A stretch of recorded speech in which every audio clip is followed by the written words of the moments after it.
अच्छा अनस भाई आपकी आवाज़ नहीं आ रही।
अ, सही। सबसे पहले तो ये असल में कुली सही है, सही है। चलो बच्चों, कैसे हो? ठीक हो?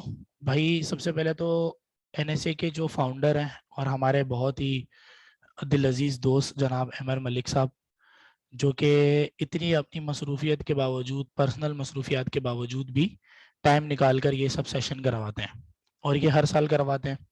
और इनकी एक डेडिकेशन है। मुझे जहाँ तक याद है कि अहमर भाई की जो ग्रेजुएशन है वो तकरीबन 16 या 15 की है, लेकिन उसके बावजूद भी मुस्तकिल इतने सालों तक ये लगातार एनईडी में आने वाले बच्चों को गाइड करते रहते हैं वक्तन फ़वक्तन। और इनके साथ इनकी पूरी टीम है, और इनकी टीम में बहुत सारे लोग हैं जो फेसबुक पर पूरा ग्रुप चला रहे हैं बहुत अच्छे तरीके से।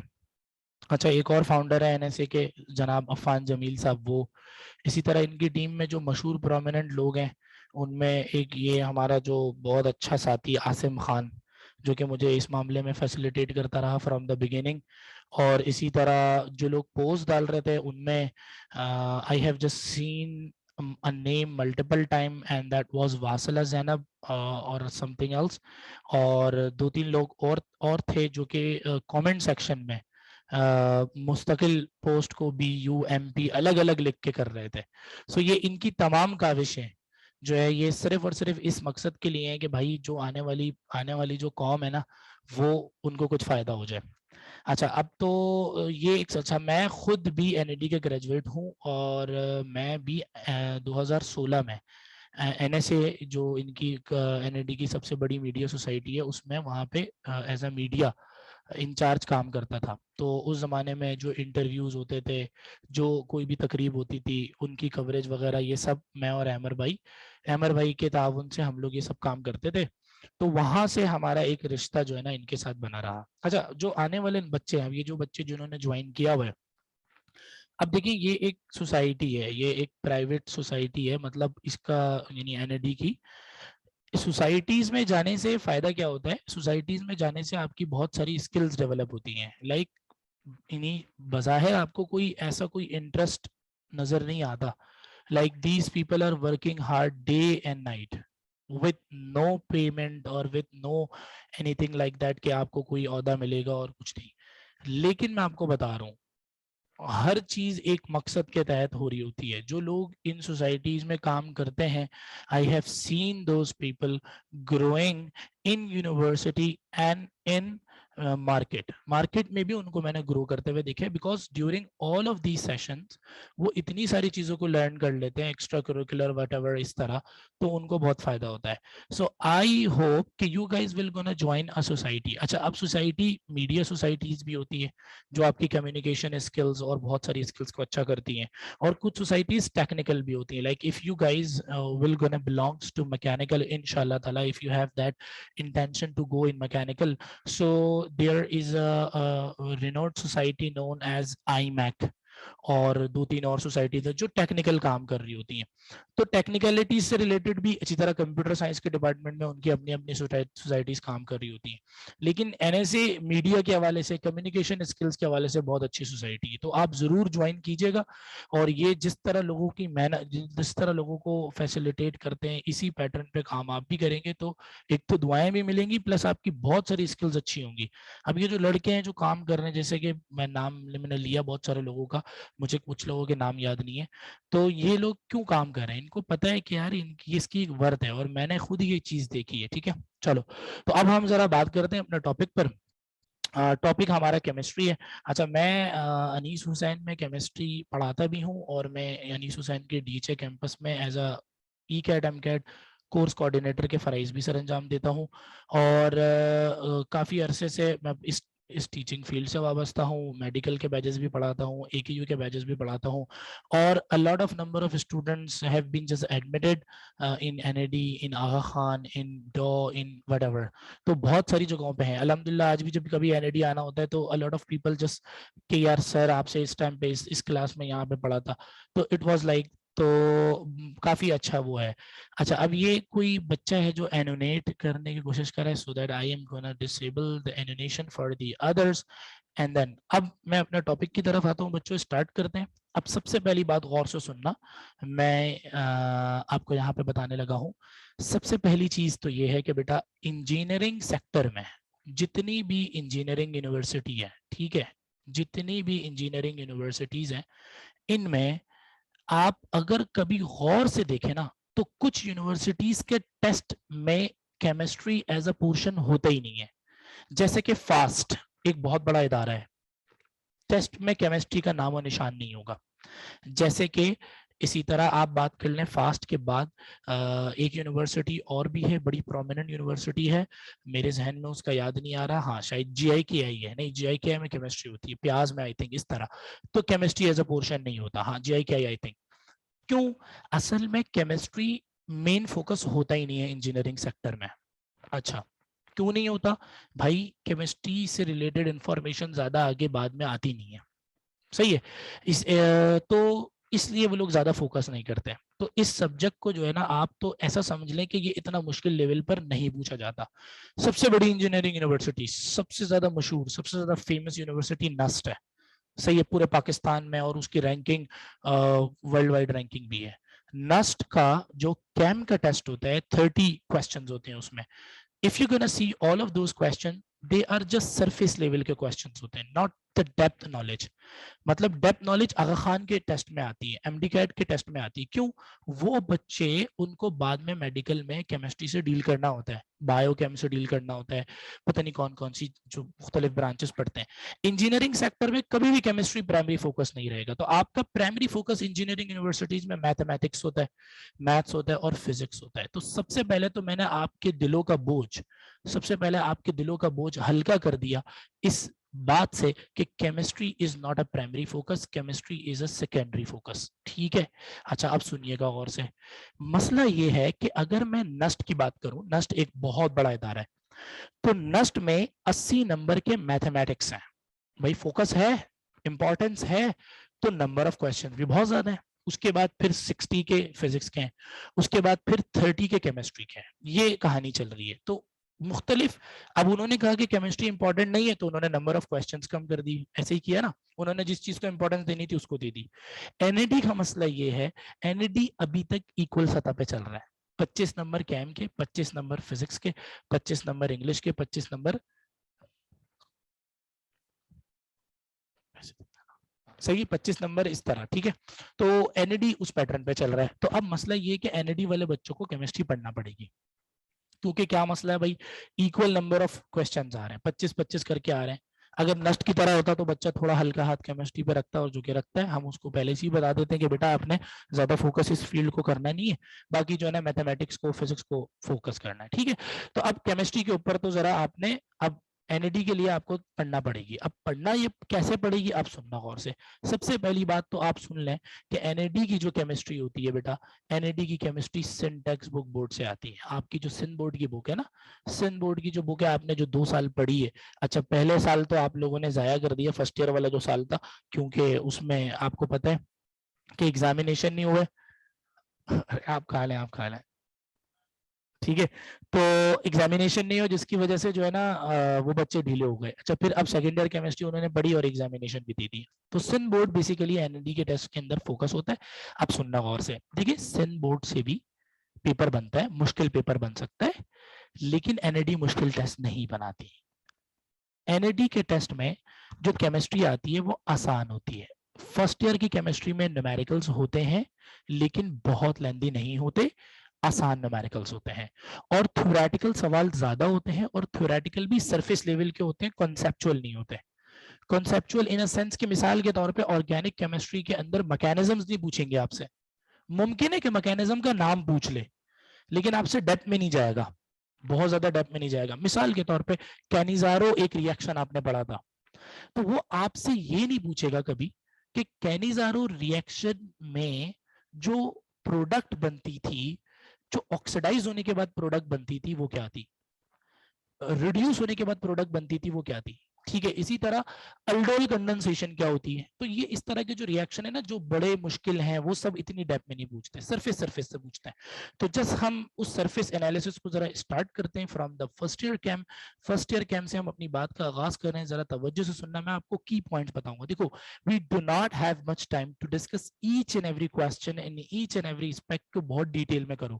मैं आपको पॉइंट्स बता दूंगा, मैं आपको टाइमलाइन दे दूंगा, ताकि क्या होगा, टाइमलाइन देने से होगा क्या कि भाई आपको जहन में आइडिया आ जाएगा, आप उस पर फिर वर्किंग कर लेना। ठीक है, क्लियर हो गई बात। अब जरा आ जाते हैं फर्स्ट ईयर केमिस्ट्री में। सबसे पहली चीज फर्स्ट ईयर केमिस्ट्री में बच्चों डेफिनेशंस होती हैं। यार definitions is not a big deal. अब एक बच्चे को मास नंबर की डेफिनेशन नहीं आती, मास नंबर कैलकुलेट करना नहीं आता, एटॉमिक नंबर की डेफिनेशन, एटॉमिक मास की डेफिनेशन, रिलेटिव एटॉमिक मास की डेफिनेशन, relative atomic mass की definition आपको पता होनी चाहिए। It can be asked in paper, क्योंकि relative atomic mass में क्या बोलता है, mass compared with 112 mass।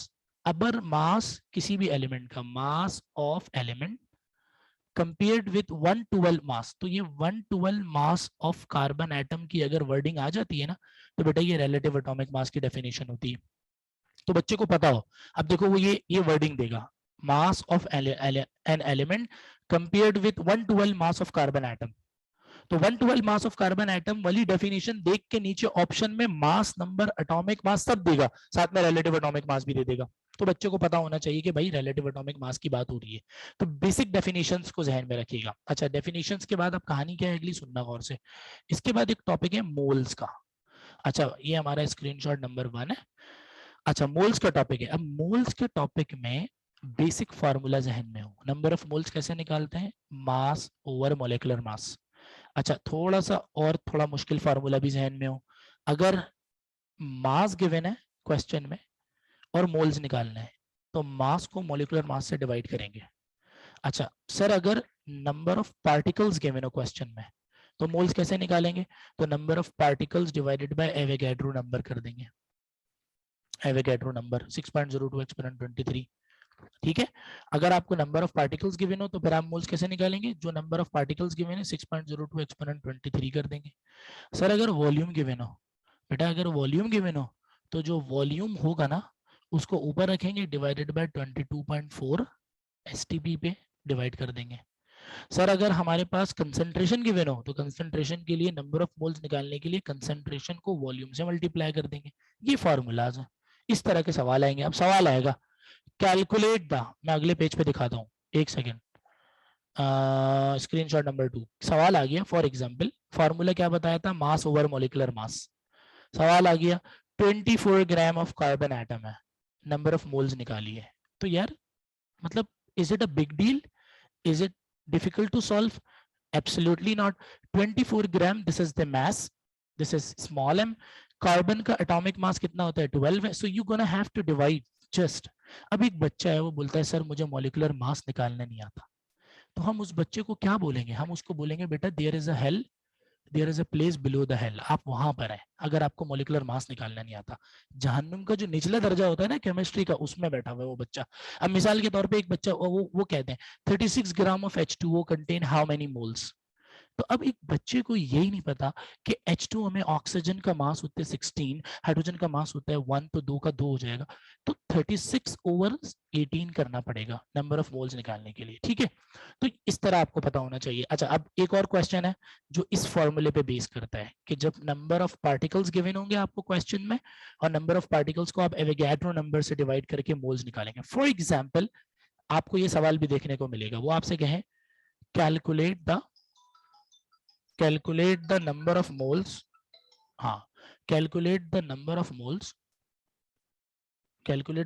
Moles in 3.01 exponent 23 molecules of N2। आप परेशान क्यों हो रहे हो भाई, पार्टिकल्स गिवन है, नंबर ऑफ मोल्स निकालना है, तो कैसे करेंगे? जो पार्टिकल्स गिवन है उसको एवोगैड्रो से डिवाइड कर देंगे।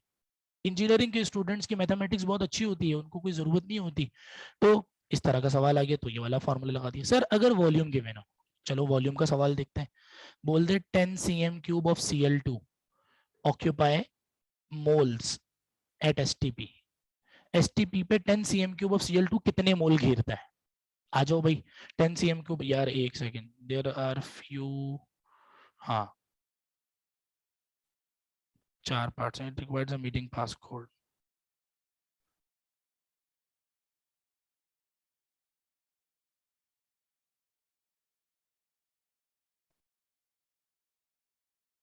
हाँ, तो भाई अब कहानी क्या चल रही थी? हाँ, 10 cm³ of Cl2 occupy how many moles? For example, if they're gonna ask 10 cm³ of Cl2 occupy how many moles at STP।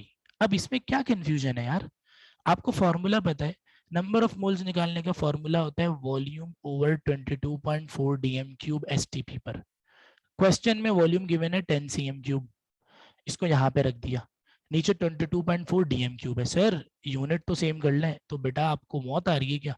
10 cm³ को dm³ में लाने के लिए अब आपको ये कन्वर्जन भी नहीं पता, तो आप 1000 से डिवाइड कर दें, सिंपल, सही है। और 1000 से डिवाइड करके 22.4 dm³ से डिवाइड करा के नंबर ऑफ मोल्स निकाल लें। तो 3 तरह के क्वेश्चन मोल्स के आ सकते हैं, या तो मास गिवन होगा, या आपको पार्टिकल्स गिवन होंगे, या आपको वॉल्यूम गिवन होगा। अच्छा, फॉर एग्जांपल मैं तुमसे बोलूं कि मेरे पास एक सोल्यूशन है, उसकी कंसंट्रेशन है 0.1 मोलर कंसंट्रेशन ऑफ HCl है, और वॉल्यूम 1 dm³ है, नंबर ऑफ मोल्स निकालो। तो नंबर ऑफ मोल्स निकालने में अब क्या मुश्किल है? मोलैरिटी का फॉर्मूला होता है number of moles upon volume. Molarity concentration होती है, कंसंट्रेशन क्वेश्चन में 0.1 गिवन है, वॉल्यूम 1 dm³ गिवन है, तो नंबर ऑफ मोल्स निकालने के लिए जस्ट क्या कर देंगे? मल्टीप्लाई कर देंगे। समझ में आई बात? तो इस तरह के सवाल आपको डील करना पड़ेंगे, और आपको अच्छे से ये सवाल आने चाहिए। क्लियर हो गई बात? चलो अब आगे आ जाओ जल्दी से। अब हमारे पास एक और टॉपिक है, चाहो तो आप स्क्रीनशॉट ले लो इन सब का, या अगर स्क्रीनशॉट नहीं ले रहे, जल्दी से कोई बच्चा स्क्रीनशॉट ले ले। चलो, अच्छा अब आ जाओ जल्दी से। एक टॉपिक है एम्पेरिकल एंड मॉलिक्यूलर फार्मूला। यार एम्पेरिकल और मॉलिक्यूलर फार्मूला का सवाल तो बहुत लंबा होता है, लेकिन इसको सॉल्व करने की ये शॉर्ट ट्रिक भी होती है, तो शॉर्ट ट्रिक से भी आप इसको सॉल्व कर सकते हैं, शॉर्ट ट्रिक से भी आप इसको सॉल्व कर सकते हैं। तो एम्पेरिकल और मॉलिक्यूलर फार्मूला का बेसिक कॉन्सेप्ट क्लियर होना चाहिए, सही है। इसके जो मॉलिक्यूलर फार्मूले के जो स्टेप्स हैं वो आने चाहिए। स्टेप्स में एक फार्मूला आता है एन का, एन होता है molecular mass over empirical formula मास। इससे रिलेटेड तुम लोगों को सवाल पूछा जा सकता है कि एन के अब मैं क्या दे दूं, मैं बोलूं मॉलिक्यूलर मास इक्वल होता है N multiply by empirical formula mass, ठीक है। इसी तरह तुम लोगों को ये पता होना चाहिए कि एम्पेरिकल फार्मूला आयोनिक कंपाउंड के लिए होता है, मॉलिक्यूलर फार्मूला कोवैलेंट कंपाउंड्स के लिए होता है, ठीक है, ये पता होना चाहिए। बेसिक बेसिक चीजें जो आपको जहन में हो एम्पेरिकल और मॉलिक्यूलर से रिलेटेड। इनके जो लेंथी सोल्यूशन है ना, उनको छोड़ देना, उनको छोड़ देना, आपको इतना बड़ा सवाल नहीं दिया जाएगा। इसके बाद एक टॉपिक है सिग्निफिकेंट फिगर का। सिग्निफिकेंट फिगर के टॉपिक में भाई बहुत आसान सी बात है, सिग्निफिकेंट फिगर क्या होता है भाई? एक एक नंबर है, नॉन जीरो से स्टार्ट हो रहा है, तो एक सिग्निफिकेंट है, एक सिग फिग है। सर अगर इन बिटवीन जीरो आ जाए सारे सिक्फिक हो जाएंगे, 1 2 3 4 4 सिक्फिक हो जाएंगे। सर अगर कहानी ये हो जाए 0.0001 हो जाए, बेटा एक सिक्फिक है, जीरो से स्टार्ट हो रहा है, एक सिक्फिक है, सिर्फ एक सिक्फिक। सर अगर ये हो जाए 0.0102, अब तुमने, अब इसके अंदर तीन सिक्फिक, देखो तुम लोग एग्जाम्पल से सिग्निफिकेंट फिगर निकालना सीख लो, सिचुएशन का अंदाजा लगा लो। सर ये हो जाए 6.02 एक्सपोनेंट 23, अबे भाई जहन्नुम में डालो 23 को, 6.02 तीन सिक्फिक है, खत्म। एग्जाम्पल से इवेलुएट कर लो, you do not need to memorize the number of moles, the rules for the significant figure. मेरी दी गई एग्जाम्पल से जहन में आइडिया बना लो, मैंने एक नंबर ये दिया, एक नंबर ये दिया, एक नंबर ये दिया, एक ये दिया, एक ये दिया, सर एक नंबर और रह गया, ये लो बेटा 1.00, सब सिग्निफिकेंट फिगर है, चार सिग्निफिकेंट फिगर है। अब अगर if you are smart then you can easily determine all of the rules from all of these numbers. For example, if I'm going to ask a question, simple question, 0.010203, how many sig figure are there? Can anybody respond to that question? How many sig figure are there? So this is very easy. So you have just, हाँ बताओ जल्दी से, कोई मुझे बता सकता है? How many sig figure are there? If you are active participant, then you have to respond. शायद मेरे ख्याल से अच्छा no one. अच्छा चैट में नहीं आ सकता, sorry. For example if I am going to move that thing to everyone, चलो अब मैंने चैट एवरीवन कर दी, अब मैंने चैट एवरीवन कर दी। अच्छा अब देखो फटाफट आंसर आ गए, कैसे इन्होंने रियलाइज कर लिया, 1 2 3 4 5 6, yes very very nice, that's. अब देखो इन्होंने इस जीरो को काउंट नहीं किया, मेरे इन नंबर से आपने। इसी तरह सिग्निफिकेंट फिगर के बाद एक छोटी सी चीज है, राउंडिंग ऑफ। यार राउंडिंग ऑफ तो तुम लोगों को पता होता है यार, राउंडिंग ऑफ पता होता है सबको, राउंडिंग ऑफ क्या होता है। ठीक है, एक बच्चा बोल रहा है उसको आवाज नहीं आ रही, बेटा आप कुएं वगैरह में तो नहीं बैठे हुए, यहाँ पे जितने भी लोग हैं उनको आवाज आ रही है, सीरियसली आ रही है, सीरियसली। तो जल्दी से सुन लो, राउंडिंग ऑफ के क्या रूल्स थे। राउंडिंग ऑफ में यार 5 से बड़े नंबर को गिरा रहे हो, 1 ऐड कर दो पीछे वाले में, 1 ऐड कर दो पीछे वाले में। ठीक है, मैं यहाँ पे रोमन में लिख देता हूँ, पीछे वाले में 1 ऐड कर दो, अगर 5 से बड़े नंबर को गिरा रहे हो। और अगर 5 से छोटे को गिरा रहे हो तो छोड़ दो, छोड़ दो, सिर्फ गिराओ और कुछ ऐड ना करो। 5 से छोटे को गिरा रहे हो, कुछ ऐड ना करो। और अगर 5 को गिरा रहे हो तो फिर देख लो पीछे इवन है या ऑड है, प्रीवियस नंबर देखोगे। अगर प्रीवियस नंबर क्या है, प्रीवियस नंबर क्या है, प्रीवियस नंबर अगर इवन है तो जस्ट ड्रॉप करोगे, और अगर प्रीवियस नंबर ऑड है तो ड्रॉप करके 1 ऐड करोगे। सही है, तो राउंडिंग ऑफ के रूल्स जल्दी से दे देना, राउंडिंग ऑफ के जल्दी से रूल देख लेना। ठीक है, तो ये अपने पास सारे राउंडिंग ऑफ के रूल्स देख लेना। मैंने 5 से बड़े का क्या बताया कि गिराकर पीछे वाले में ऐड करेंगे, 5 से छोटे वाले में जस्ट ड्रॉप करेंगे, सिर्फ ड्रॉप। यहाँ पे अगर 5 है एग्जैक्ट तो प्रीवियस नंबर देखेंगे, इवन है तो फिर कुछ भी ऐड नहीं करेंगे, और अगर ऑड है तो फिर 1 ऐड कर देंगे। ठीक है, मीटिंग पासवर्ड यार अहमर भाई और समद और नहीं अमर भाई और जो लोग यहाँ पे टीम मेंबर्स हैं, काइंडली मीटिंग पासवर्ड अगर आप लोग शेयर कर दें तो so that a lot of student can join this. And I think मुझे लगता है कि मुझे सेकेंडरी केमिस्ट्री का एक पूरा एक अलग से सेमिनार करना पड़ेगा, बिकॉज मुझे नहीं लगता कि मैं यहाँ पे ये सब चीजें कवर कर लूंगा। ठीक है, तो बेटा राउंडिंग ऑफ के सी रूल्स फ्रॉम बुक एक दफा देख लेना, एग्जाम्पल्स भी देख लेना, सी रूल्स फ्रॉम बुक। ठीक है, अच्छा चलो जल्दी से आ जाओ। अगर ऑड है तो ड्रॉप करो, drop and add 1 to the previous. चलो भाई स्क्रीनशॉट जल्दी से लो। अब आ जाओ जरा जल्दी से, हमारे पास चौथा टॉपिक है, गौर से सुनना। चैप्टर 1 में ये सारे टॉपिक मैंने आपको बता दिए, तो चैप्टर 1 की जल्दी से मैं एक क्विक रिवीजन करा देता हूँ जो बच्चों ने लेट ज्वाइन किए। मैंने कहा कि इंजीनियरिंग सेक्टर में chemistry is not so important. NET के टेस्ट में केमिस्ट्री सिंध बोर्ड से पूछी जाती है, सिंध बोर्ड की केमिस्ट्री आसान पूछी जाती है। डेफिनेशन सबसे पहले जहन में रखनी है, रिलेटिव एटॉमिक मास की, स्पेशली नंबर ऑफ मोल्स के फार्मूलाज जहन में रखने। 4 मेजर फार्मूलाज हैं, 4 मेजर फार्मूलाज हैं, और उन 4 मेजर फार्मूलाज की बेस पर आपके पास क्वेश्चन आ सकते हैं, आपको क्वेश्चन डील कर, आपको क्वेश्चन आने चाहिए। इसी तरह मैंने चारों फार्मूला की बेस पर आपको बता दिए कि कौन कौन से क्वेश्चन आ सकते हैं, चारों फार्मूला की बेस पर बता दिए कि किस किस तरह के क्वेश्चन आ सकते हैं। ठीक है, अच्छा अब आ जाते हैं जरा हम लोग किसके ऊपर, ये फिर मैंने बताया, उसके बाद फिर मैंने इंपेरिकल और मॉलिक्यूलर का बताया। इंपेरिकल और मॉलिक्यूलर का बेसिक कॉन्सेप्ट बताओ कि मॉलिक्यूलर फार्मूला कोवेलेंट कंपाउंड्स के लिए होता है, इंपेरिकल फार्मूला आयोनिक कंपाउंड्स के लिए होता है। आपको इंपेरिकल और मॉलिक्यूलर निकालना भी आना चाहिए। कैसे? मैं बोलूं कि भी बिल्कुल मैसेज डिसेबल, होस्ट एंड को होस्ट ओनली कर दिया, अरीब खालिद मैंने कर दिया, C6H6 and C2H4, C6H6 and C2H2। बताओ दोनों में कॉमन बात क्या है? दोनों का इंपेरिकल फार्मूला सेम है, 6 1 जा 6 6 1 जा 6, 2 1 जा 2 2 1 जा 2। ऐसे भी पेयर्स आ सकते हैं, ठीक है? तो इस तरह की चीजों के लिए आप तैयार रहिएगा। चलो भाई चैप्टर नंबर 2 पे आ जाओ जल्दी से। चैप्टर नंबर 2 में गौर से सुनना। चैप्टर नंबर 2 है 3 स्टेट्स ऑफ मैटर। तवज्जो, 3 स्टेट्स ऑफ मैटर। भाई 3 स्टेट्स ऑफ मैटर में करना क्या है? सबसे पहले तो आइडियल और रियल गैस के बारे में तुम्हें पता होना चाहिए। सबसे पहले आइडियल और रियल गैस का आपको इंपेरिकल और मॉलिक्यूलर फार्मूला की परसेंटेज और लंबे सवाल नहीं करने रैयान बेटा, बिल्कुल भी नहीं करना है। अब सुनना, आइडियल और रियल गैस का डिस्टिंग्विश पता होना चाहिए। क्या डिस्टिंग्विश, क्या पता होना चाहिए? मतलब ये है कि हमारी रियल गैस आइडियली बिहेव कब करती है? When real gas behaves like ideal. I mean, what are the conditions for a real gas to be behave like ideal? मैं यहाँ पे लिख देता हूँ, condition for real gas to become ideal. सही है, सबको पता होना चाहिए कौन सी कंडीशन होती है। बिल्कुल, low pressure, very very low pressure and high temperature, right? और डिविएशन पता होनी चाहिए। एक तो तुम्हें ये टॉपिक अच्छे से आना चाहिए, ये थ्योरेटिकल क्वेश्चन यहाँ से बन सकता है। दूसरा टॉपिक गैस लॉज से रिलेटेड। अब गैस लॉज में तुम लोगों को बॉयल्स लॉ पता है, चार्ल्स लॉ पता है, तुम लोगों को एवोगैड्रो लॉ पता है ना? तुम लोगों को ये सारे लॉज पता है, Boyle's law, Charles law, Avogadro's law. अब तुम लोगों को इनकी ग्राफिकल रिप्रेजेंटेशन आनी चाहिए। ग्राफिकल रिप्रेजेंटेशन कि बॉयल्स लॉ का हाइपरबॉलिक कर्व बनता है। सही है, ग्राफिकल रिप्रेजेंटेशन आनी चाहिए।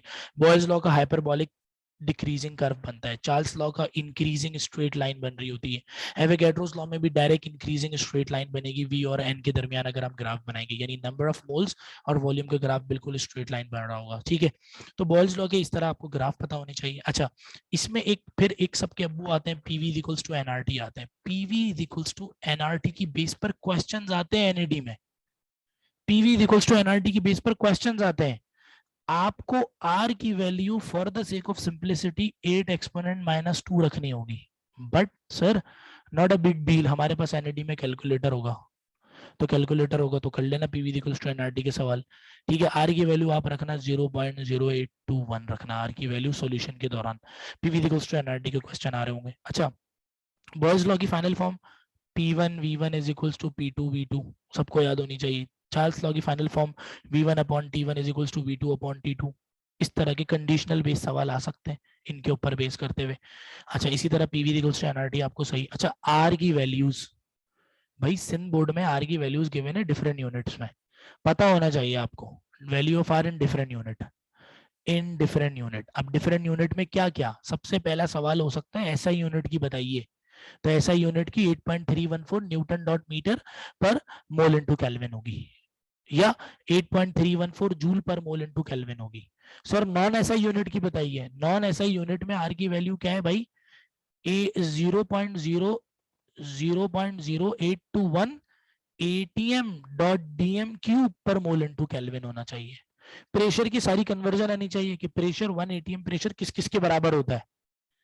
नहीं, गलत बता दिया हमजा, तुमने गलत बता दिया। तुमने वैल्यू नॉन SI यूनिट की बताई, यूनिट SI यूनिट का लगा दिया। समझ में आई हमजा? इसको करेक्ट कर लेना। C 0.0821 के साथ जूल कभी भी नहीं लगेगा, ATM डॉट DM क्यूब लगेगा। ठीक है भाई, तो R की डिफरेंट वैल्यू कर लो अपने ध्यान में, मैं बार बार बोल रहा हूँ। अच्छा, जल्दी से इसका स्क्रीनशॉट ले लो। अब आ जाओ जरा, हमारे पास है कौन सा, इसका स्क्रीनशॉट ले सकते हैं। अच्छा भाई, क्या चल रहा है? हाँ,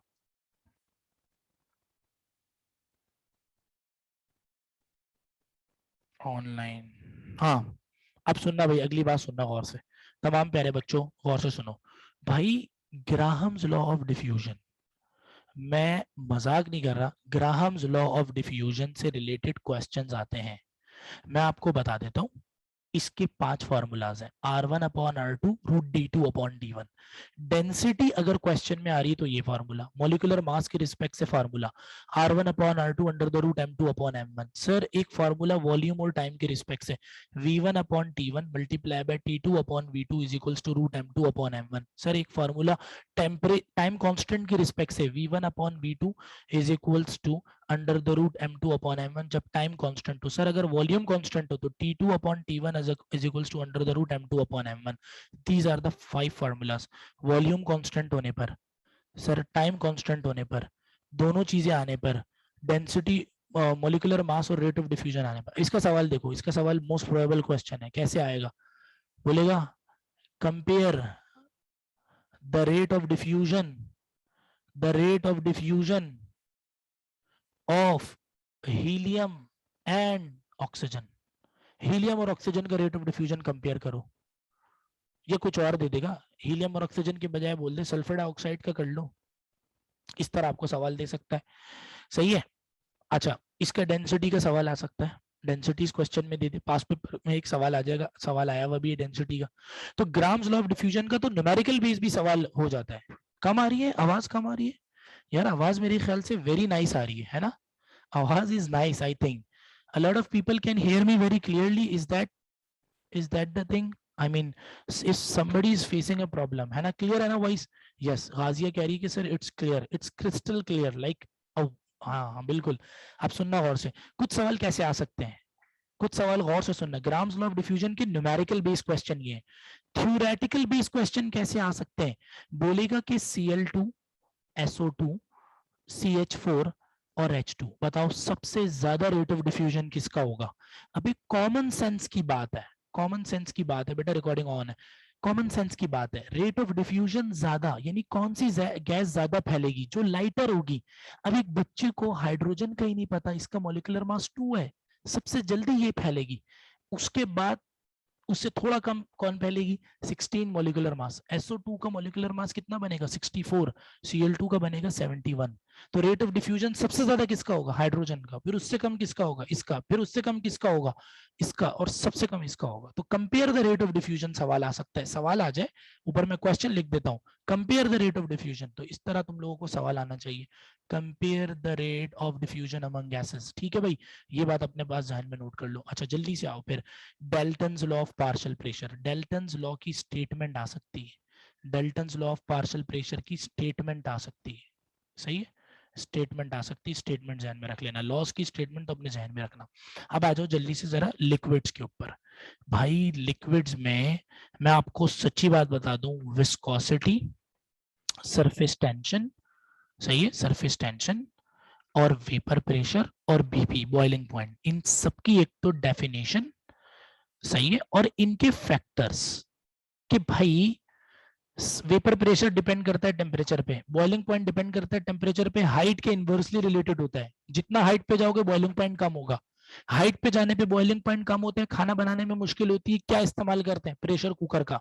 सरफेस टेंशन टेम्परेचर से इनवर्सली रिलेटेड है, विस्कोसिटी टेम्परेचर से इनवर्सली रिलेटेड है, ये दोनों डायरेक्टली रिलेटेड है, ये दोनों इनवर्सली रिलेटेड है। सही है, विस्कोसिटी का ऐसा यूनिट, सरफेस टेंशन का ऐसा यूनिट, सरफेस टेंशन का ऐसा न्यूटन पर मीटर या जूल पर मीटर स्क्वायर, दो डेफिनेशन होती है।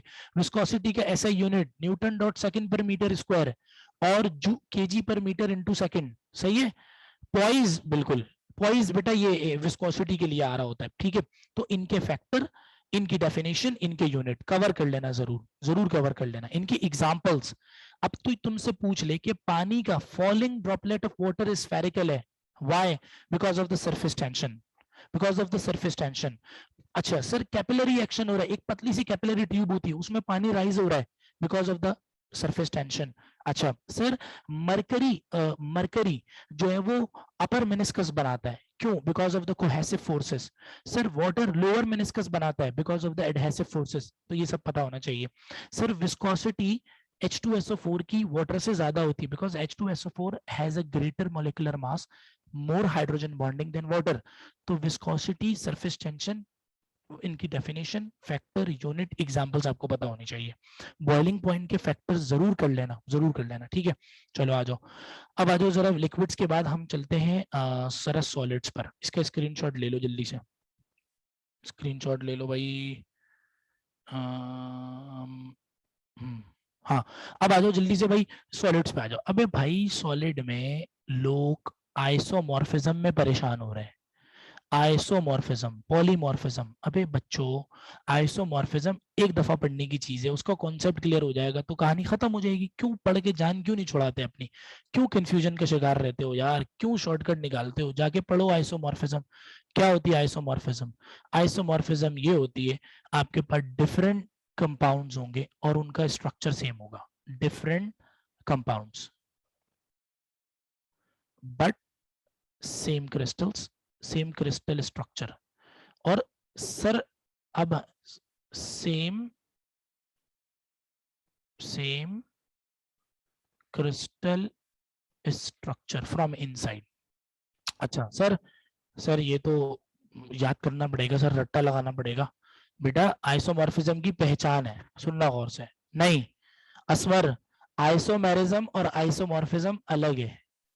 ये देखो भाई एक और कहानी आ गई। Isomerism is a different thing. Isomerism covalent compounds में होती है, आइसोमॉर्फिज्म आयोनिक क्रिस्टल्स में होती है। सुनो डेफिनेशन बता दी। अब एटॉमिक रेशो सेम होता है, आइसोमॉर्फिज्म में एटॉमिक रेशो सेम होता है, ये सबसे बड़ी पहचान है। अब मिसाल के तौर पे मैं तुमसे बोलूं, आओ NaNO3 एंड Na2SO4, बताओ दे आर आइसोमॉर्फ्स और नॉट? बताओ जल्दी, आइसोमॉर्फ्स है या नहीं है?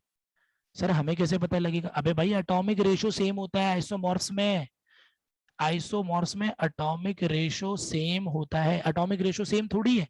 कैसे सर? इसका एटॉमिक रेशो कितना बन रहा है? 1:1:3। इसका कितना बन रहा है? 2:1:2:1:4। सर सिंप्लीफाई कर ले, 2 1 2। सर सिंप्लीफाई हो गई नहीं तो एटॉमिक रेशो आइसोमॉर्फ्स नहीं है, नहीं है आइसोमॉर्फ। समझ में आई? सर ये बताइए NaFNMgO, चलो बताओ आइसोमॉर्फ्स होंगे या नहीं होंगे? जवाब दो जल्दी जल्दी। आइसोमॉर्फ्स होंगे, क्यों सर? 1:1 है सर, MgO 1:1 है, आइसोमॉर्फ्स है। दोनों का अंदरूनी तौर पे क्यूबिक शेप है, दोनों का अंदरूनी तौर पे क्यूबिक शेप है। Sir NaNO3 and NaNO3 and KNO3, चलिए बताइए आइसोमॉर्फ्स होंगे? ऑब्वियसली होंगे, 1:1:3, 1:1:3, 1:1:3, तो आइसोमॉर्फ्स हो गए। इसी तरह पॉलीमॉर्फिज्म को देख लो जल्दी से। पॉलीमॉर्फिज्म में क्या होता है बेटा? पॉलीमॉर्फिज्म के अंदर सेम कंपाउंड होते हैं लेकिन डिफरेंट क्रिस्टल्स होते हैं। इसकी एग्जांपल्स याद कर लेना, सेम कंपाउंड डिफरेंट क्रिस्टल्स। सही है, एग्जाम्पल जरूर देख लेना। नहीं हमजा गलत बोल रहे हो तुम, दोबारा भंड मार रहे हो तुम। सल्फर नहीं हो सकता पॉलीमॉर्फिज्म में। सुन लो, there is a difference between allotropy and polymorphism. Allotropy elements की होती है, सल्फर एक एलिमेंट है उसकी एलोट्रॉपिक फॉर्म होगी। ऑक्सीजन एक एलिमेंट है उसकी एलोट्रॉपिक फॉर्म होगी, ठीक है। कार्बन एक एलिमेंट है उसकी एलोट्रॉपी होगी। एलिमेंट में एलोट्रॉपी एग्जिस्ट करती है। क्या होती है एलोट्रॉपी?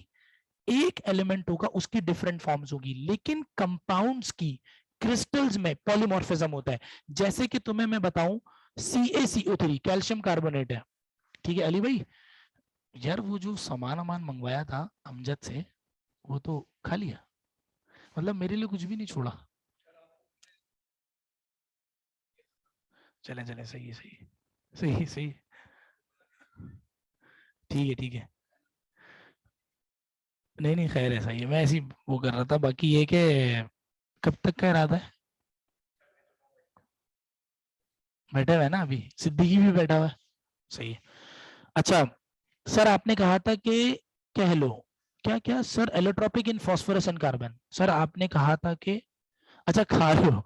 अरे यार हाँ हाँ हाँ हाँ यार, इन ये हमारे बहुत अच्छे वो हैं, तो इनसे तो जो है ना ऐसे ही हम पूछते रहते हैं, बड़े दिल के बड़े इंसान है ये, तो पूछते रहते हैं। तो इन्होंने बोला सर आप ही ने तो कहा था खा लो।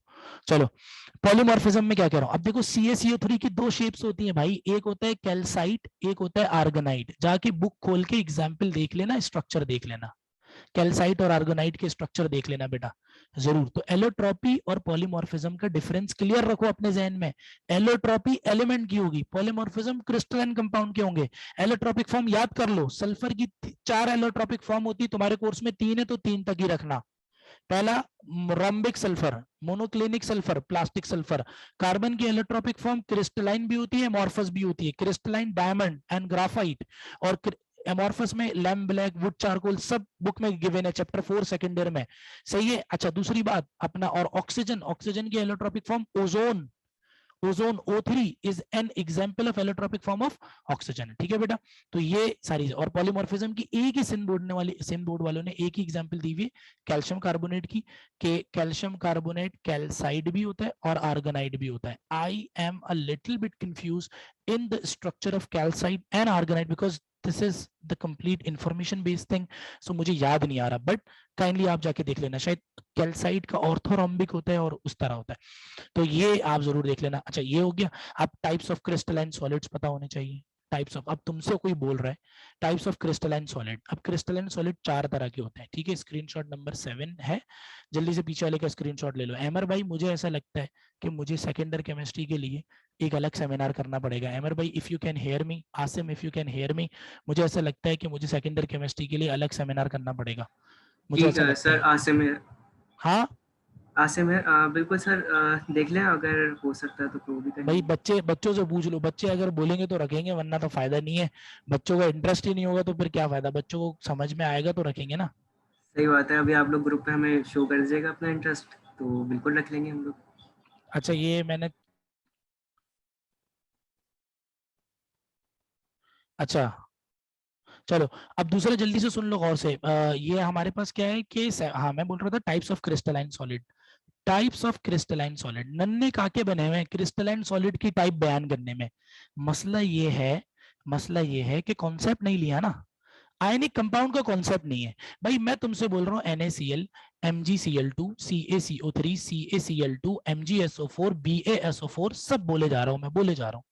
एक बच्चा, अब मैं पूछूं कौन सा क्रिस्टल है, सर आयनिक कंपाउंड की पहचान होती है metal non metal. Sir chlorine non metal, non metal, non metal, non metal, non metal, non metal. Sir metal metal metal metal. Sir non metal non metal ionic, ionic crystal हो गए, खत्म। Non metal metal के पहचान के बता दिया, आयनिक crystal है। अच्छा भाई, बंदा बोल रहा है डायमंड, डायमंड अंदर कौन है, कार्बन, कार्बन नॉन मेटल है, सही है। बंदा बोल रहा है मट्टी, SiO2, मट्टी। Silicon non metal, oxygen non metal, ठीक है। कौन सा सॉलिड, नॉन मेटल मिलते हैं कोवेलेंट बॉन्ड बनता है, मेटल नॉन मेटल मिलते हैं आयनिक बॉन्ड बनता है। अच्छा भाई, iron, aluminium, zinc, sodium. Sir metallic crystal, sir metallic crystal या एटॉमिक क्रिस्टल, सारा मेटल, एटॉमिक क्रिस्टल, सारा मेटल। अच्छा सर, आ जाओ, आइस, ड्राई आइस, नेप्थलीन, वो वॉशरूम में जो व्हाइट कलर की बॉल्स नहीं रखी हुई होती है खुशबू के लिए, नेप्थलीन, सही है। अच्छा सर, आयोडीन सॉलिड, सब कौन सा क्रिस्टल है, मॉलिक्यूलर क्रिस्टल। तो 4 तरह के क्रिस्टल हैं। मॉलिक्यूलर क्रिस्टल सबसे कमजोर मॉलिक्यूलर है, सबसे स्ट्रॉन्ग आयोनिक है, फिर उसके बाद मेटेलिक है, फिर कोवेलेंट है। तो सबको पता होना चाहिए, बेसिक कॉन्सेप्ट क्लियर होना चाहिए। एक बच्चे को आयनिक बॉन्ड का कॉन्सेप्ट नहीं पता तो हम उसको कहाँ पे लेके जाएंगे, हम उसको जहन्नुम के निचले दर्जे में केमिस्ट्री के छोड़कर आते हैं। चलो आ जाओ, जल्दी से 7 का कर लो। अच्छा, फिर क्रिस्टलाइन हो गया। अच्छा यार, इसमें कुछ डेफिनेशन है आइसोट्रॉपी और एनाइसोट्रॉपी की, वो भी जरा देख लेना। आइसोट्रॉपी और anisotropy, I am gonna mention this thing here, isotropy and anisotropy. अब कुछ बच्चे इस आइसोट्रॉपी को आइसोटोप से मैच ना कर दें, आइसोट्रोप और आइसोट्रॉपी में डिफरेंस होता है, राइट। ये आपको बुक के अंदर difference between crystalline and amorphous solid में मिल जाएगा। और जरूर एग्जांपल्स ऑफ एमॉर्फस सॉलिड कर लेना, एग्जांपल्स ऑफ एमॉर्फस सॉलिड, यानी ऐसे सॉलिड जो कि पाउडर्ड फॉर्म में होते हैं। चलो मैं तुम्हें यहीं पे बता देता हूँ, ग्लास होता है, वुड होता है, ये सब एमॉर्फस सॉलिड होता है। ये बहुत बड़ी एग्जांपल है, ग्लास और वुड, ये तुम्हारे लिए काफी है। तुमसे पूछ लेगा कि बताओ which of the following is amorphous solid, तो ग्लास और वुड एमॉर्फस सॉलिड होता है। क्रिस्टलाइन सॉलिड, ये तुम्हारे सामने भरे पड़े में पूरा पेज, पूरा क्रिस्टलाइन सॉलिड है, ठीक है। चलो भाई, अब आ जाओ जरा चैप्टर नंबर 3 एटॉमिक स्ट्रक्चर पे। एटॉमिक स्ट्रक्चर स्क्रीनशॉट नंबर है, this is gonna be screenshot number 8 and screenshot number 8 and this is screenshot number 7 का वो ले लो, सही। Screenshot number 8। अब क्या है हमारे पास, क्या है बच्चों, हाँ एटॉमिक स्ट्रक्चर। एटॉमिक स्ट्रक्चर में सारे नॉलेज बेस्ड क्वेश्चन आते हैं, नॉलेज बेस्ड क्वेश्चन आते हैं एटॉमिक स्ट्रक्चर में। मैं आपको बता देता हूँ जरा, अबे हाथ जल रहा है, क्या हो गया। हाँ, एटॉमिक स्ट्रक्चर, तवज्जो से सुनना बेटा। सबसे पहला पार्ट है हिस्ट्री का। अब हिस्ट्री में क्या क्या है सुनना। इलेक्ट्रॉन की डिस्कवरी। अब इलेक्ट्रॉन की डिस्कवरी में तुम लोगों को पता क्या होना चाहिए, properties of cathode rays. Simple, जाके पढ़ लो properties of cathode rays, properties of cathode rays, ठीक है। हाँ ठीक है, प्रॉपर्टीज ऑफ कैथोड रेस। अच्छा, फिर न्यूट्रॉन की डिस्कवरी की equation, neutron discovery equation, book खोलोगे ना, न्यूट्रॉन की डिस्कवरी की इक्वेशन मिलेगी। क्या मिलेगी इक्वेशन, बेरिलियम के ब्लॉक पर अल्फा पार्टिकल को बम्बार्ड किए जा रहे हैं, बेरिलियम के ब्लॉक पर अल्फा पार्टिकल को बम्बार्ड किए जा रहे हैं, और बेरिलियम का ब्लॉक कन्वर्ट हो रहा है कार्बन में, और एक न्यूट्रॉन इमिट हो रहा है। एक neutron with no mass, with no charge, बल्कि मास, चार्ज जीरो, मास है, इमिट हो रहा है। ये इक्वेशन जरूर जहन में रख लेना। तुम लोगों से इक्वेशन के बारे में पूछा जा सकता है। इक्वेशन के बारे में कैसे पूछा जा सकता है प्यारे बच्चों, ये तुम्हें दो दे देगा, ये दे देगा, ये पूछ लेगा, या ये दे देगा, ये अननोन कर देगा, ये दो दे देगा। इक्वेशन के बारे में, न्यूट्रॉन की डिस्कवरी की इक्वेशन पढ़ लो जाओ। अच्छा, डिस्कवरी के अंदर एटॉमिक डिस्कवरी, एटॉमिक डिस्कवरी में तुम लोगों को पता होना चाहिए कि रदरफोर्ड का डिफेक्ट क्या था। रदरफोर्ड साहब के मसले क्या थे, रदरफोर्ड का डिफेक्ट, डिफेक्ट ऑफ रदरफोर्ड। अच्छा, और नाइल्स बोहर की थ्योरी क्या थी, नाइल्स बोहर की थ्योरी के पॉइंट। अब थ्योरी के पॉइंट बहुत आसान है, वो बोलेंगे कि electron revolves in circular path called energy level और ऑर्बिट। सिर्फ ऑप्शन में ये दे देगा, defect of Rutherford atomic model करना है, और क्या करना है, postulates of Nile Bohr theory. ठीक है, इसको आप नील्स बोहर भी कह सकते हैं, नील्स बोहर।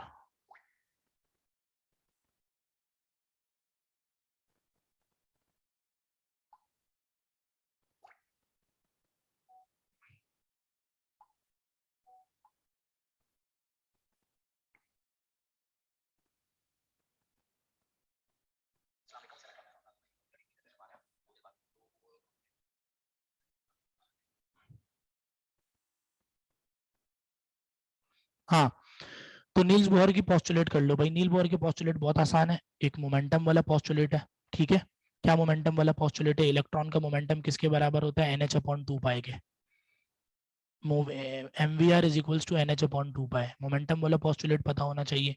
इलेक्ट्रॉन एनर्जी कब एमिट करता है, जब वो हायर से लोअर में ट्रांजिशन करता है, इस तरह की बात है। डिस्कवरी के अंदर ये चीजें पता होनी चाहिए।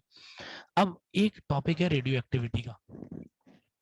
अच्छा, रेडियो एक्टिविटी का टॉपिक तुम लोगों ने पढ़ा हुआ है, हिस्ट्री के अंदर भी इसी को डाल देते हैं।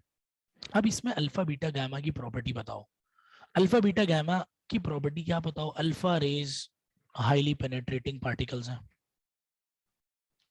सही है। अल्फा हीलियम न्यूक्लियस है, फिजिक्स में पढ़ा तो है, सब पढ़ा हुआ तो है, प्रॉपर्टीज पता होनी चाहिए। आयनाइजेशन सबसे ज्यादा अल्फा की होती है। Properties of alpha beta gamma, questions आए हैं पास पेपर में, समझ में आ रही। हिस्ट्री में ये सब कर लेना, रेडियो एक्टिविटी कर लेना। अच्छा, आप सुनो, एक्सरे वगैरह की करने की जरूरत नहीं है, क्योंकि एक्सरे तुम लोगों को पता है, तुम लोगों ने फिजिक्स में एक्सरे बहुत तफसील से पढ़ा हुआ है, ब्रैम-स्ट्रॉलिंग कैरेक्टरिस्टिक। केमिस्ट्री में तो ऐसा सब कुछ है ही नहीं, ब्रैम-स्ट्रॉलिंग कैरेक्टरिस्टिक वगैरह कुछ भी नहीं है, ठीक है। तो ये हो गया हमारा स्क्रीनशॉट नंबर 8। अच्छा, इस चैप्टर में तुम लोगों को number of electrons, protons, neutrons निकालने आने चाहिए आइंस से। Number of electrons, number of protons and neutrons from ions, from given ions, from given ions, given ions से निकालना आना चाहिए, फ्रॉम गिवन आयंस।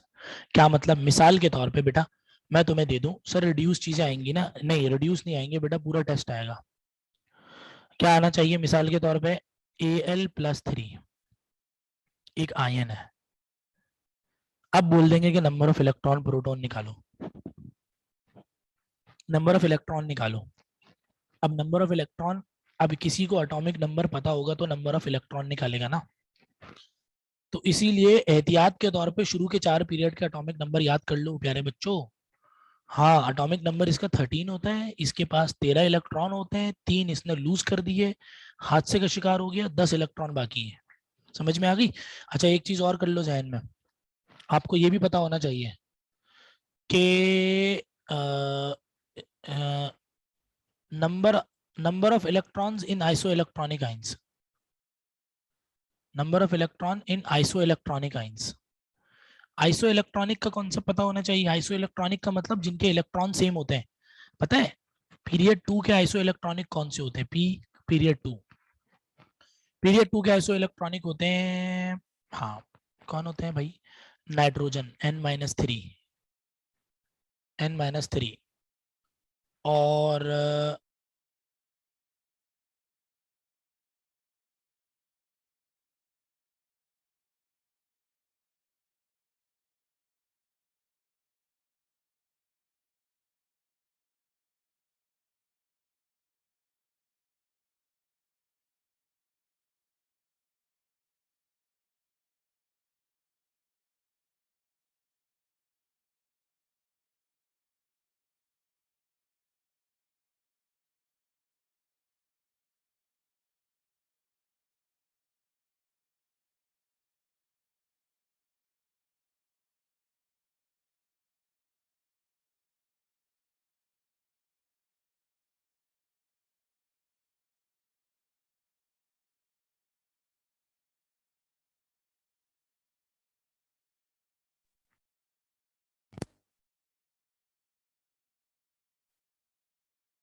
हाँ, नहीं नहीं, फिनिश कहाँ हुआ है भाई, अभी तो कहानी स्टार्ट हुई है, अभी फिनिश कहाँ से होगा? ये तो बहुत बड़ा सिलसिला। तो आइसो इलेक्ट्रॉनिक पीरियड 2 क्या मैं बता रहा था, पीरियड 2 के आइसो इलेक्ट्रॉनिक में क्या बता रहा था, गौर से सुनना बेटा। Nitrogen -3, oxygen -2, fluorine -1। Atomic number होता है 7, एटॉमिक नंबर होता है 8, एटॉमिक नंबर होता है 9। नंबर ऑफ इलेक्ट्रॉन इसके भी कितने हो गए बेटा? 10। इसके भी कितने हो गए? 10। इसके भी कितने हो गए? 10। भाई नेगेटिव चार्ज का मतलब एफिशिएंसी ऑफ इलेक्ट्रॉन होता है, इलेक्ट्रॉन एक्स्ट्रा आ गए, ठीक है। अच्छा सर, पीरियड 3 के iso electronic Na+, Mg+2, Al+3। Atomic number होता है 11, 12, 13। टोटल इलेक्ट्रॉन कितने हैं बेटा? 10। टोटल इलेक्ट्रॉन कितने हैं? 10। टोटल इलेक्ट्रॉन कितने हैं? 10। ये देखो, ये आइसो इलेक्ट्रॉनिक है सब। पीरियड 4 के आइसो इलेक्ट्रॉनिक, पीरियड 4 के आइसो इलेक्ट्रॉनिक में कौन है भाई? K+, Ca+2, Sc+3, scandium. Atomic number 19, atomic number 20, atomic number 21। How many electron? 18। How many electron? 18। How many electron? 18। ये आइंस है। एक आर्गॉन एक एलिमेंट होता है, नोबल गैस होती है, नोबल गैस होती है आर्गॉन, एटॉमिक नंबर होता है 18। ये सब एक दूसरे के आइसो इलेक्ट्रॉनिक है, सब आइंस नहीं है लेकिन आइसो इलेक्ट्रॉनिक सब हो गई है। तो देखो सब आइसो इलेक्ट्रॉनिक हो गए। तो आइसो इलेक्ट्रॉनिक का कॉन्सेप्ट पता होना चाहिए। ये पीरियड 4 के आइसो इलेक्ट्रॉनिक है, P4 का मतलब पीरियड 4 है। अच्छा पीरियड 4, अब आ जाओ जरा इस चैप्टर के अंदर एक टॉपिक है क्वांटम नंबर्स का। क्वांटम नंबर्स के टॉपिक में तुम लोगों को बेसिक डेफिनेशन आनी चाहिए। तुम लोगों को यही नहीं पता, आप लोगों को यही नहीं पता कि, अच्छा चलो मैं जो रैंडम सवाल करता हूँ, मुझे ये बताओ शेप ऑफ सब ऑर्बिट को रिप्रेजेंट कौन सा क्वांटम नंबर करता है? चलो बताओ। बहुत अच्छी बात होगी कि यू गोना रिप्लाई, बहुत मतलब करेक्ट आंसर, बहुत अच्छी बात होगी। बताओ शेप ऑफ ऑर्बिट को कौन सा क्वांटम नंबर रिप्रेजेंट करता है? एजिमुथल। हबीब बोल रहे हैं एजिमुथल क्वांटम नंबर रिप्रेजेंट करता है। I am not gonna give the statement whether it's correct or wrong. I need answers from others. Shape of suborbit को, और any other। चलो बेटा, सही है, सब बच्चे बोल रहे हैं सर एक क्वांटम नंबर होता है जिसको हम रिप्रेजेंट करते हैं एल से, उसको हम कहते हैं एजिमुथल क्वांटम नंबर। वाओ यार, beautiful, that's a very nice thing. L की वैल्यूज याद होनी चाहिए, एस के लिए 0, पी के लिए 1, डी के लिए 2, और एफ के लिए क्या होती है? 3 होती है, ठीक है। So these are the values you have to memorise. अच्छा formulas, sir number of electron electrons, यानी डेफिनेशंस याद होनी चाहिए सबसे पहले तो। अब सुनना, फॉर्मूला भी पूछा गया है पास पेपर में, सुनना। Number of electron in n orbit,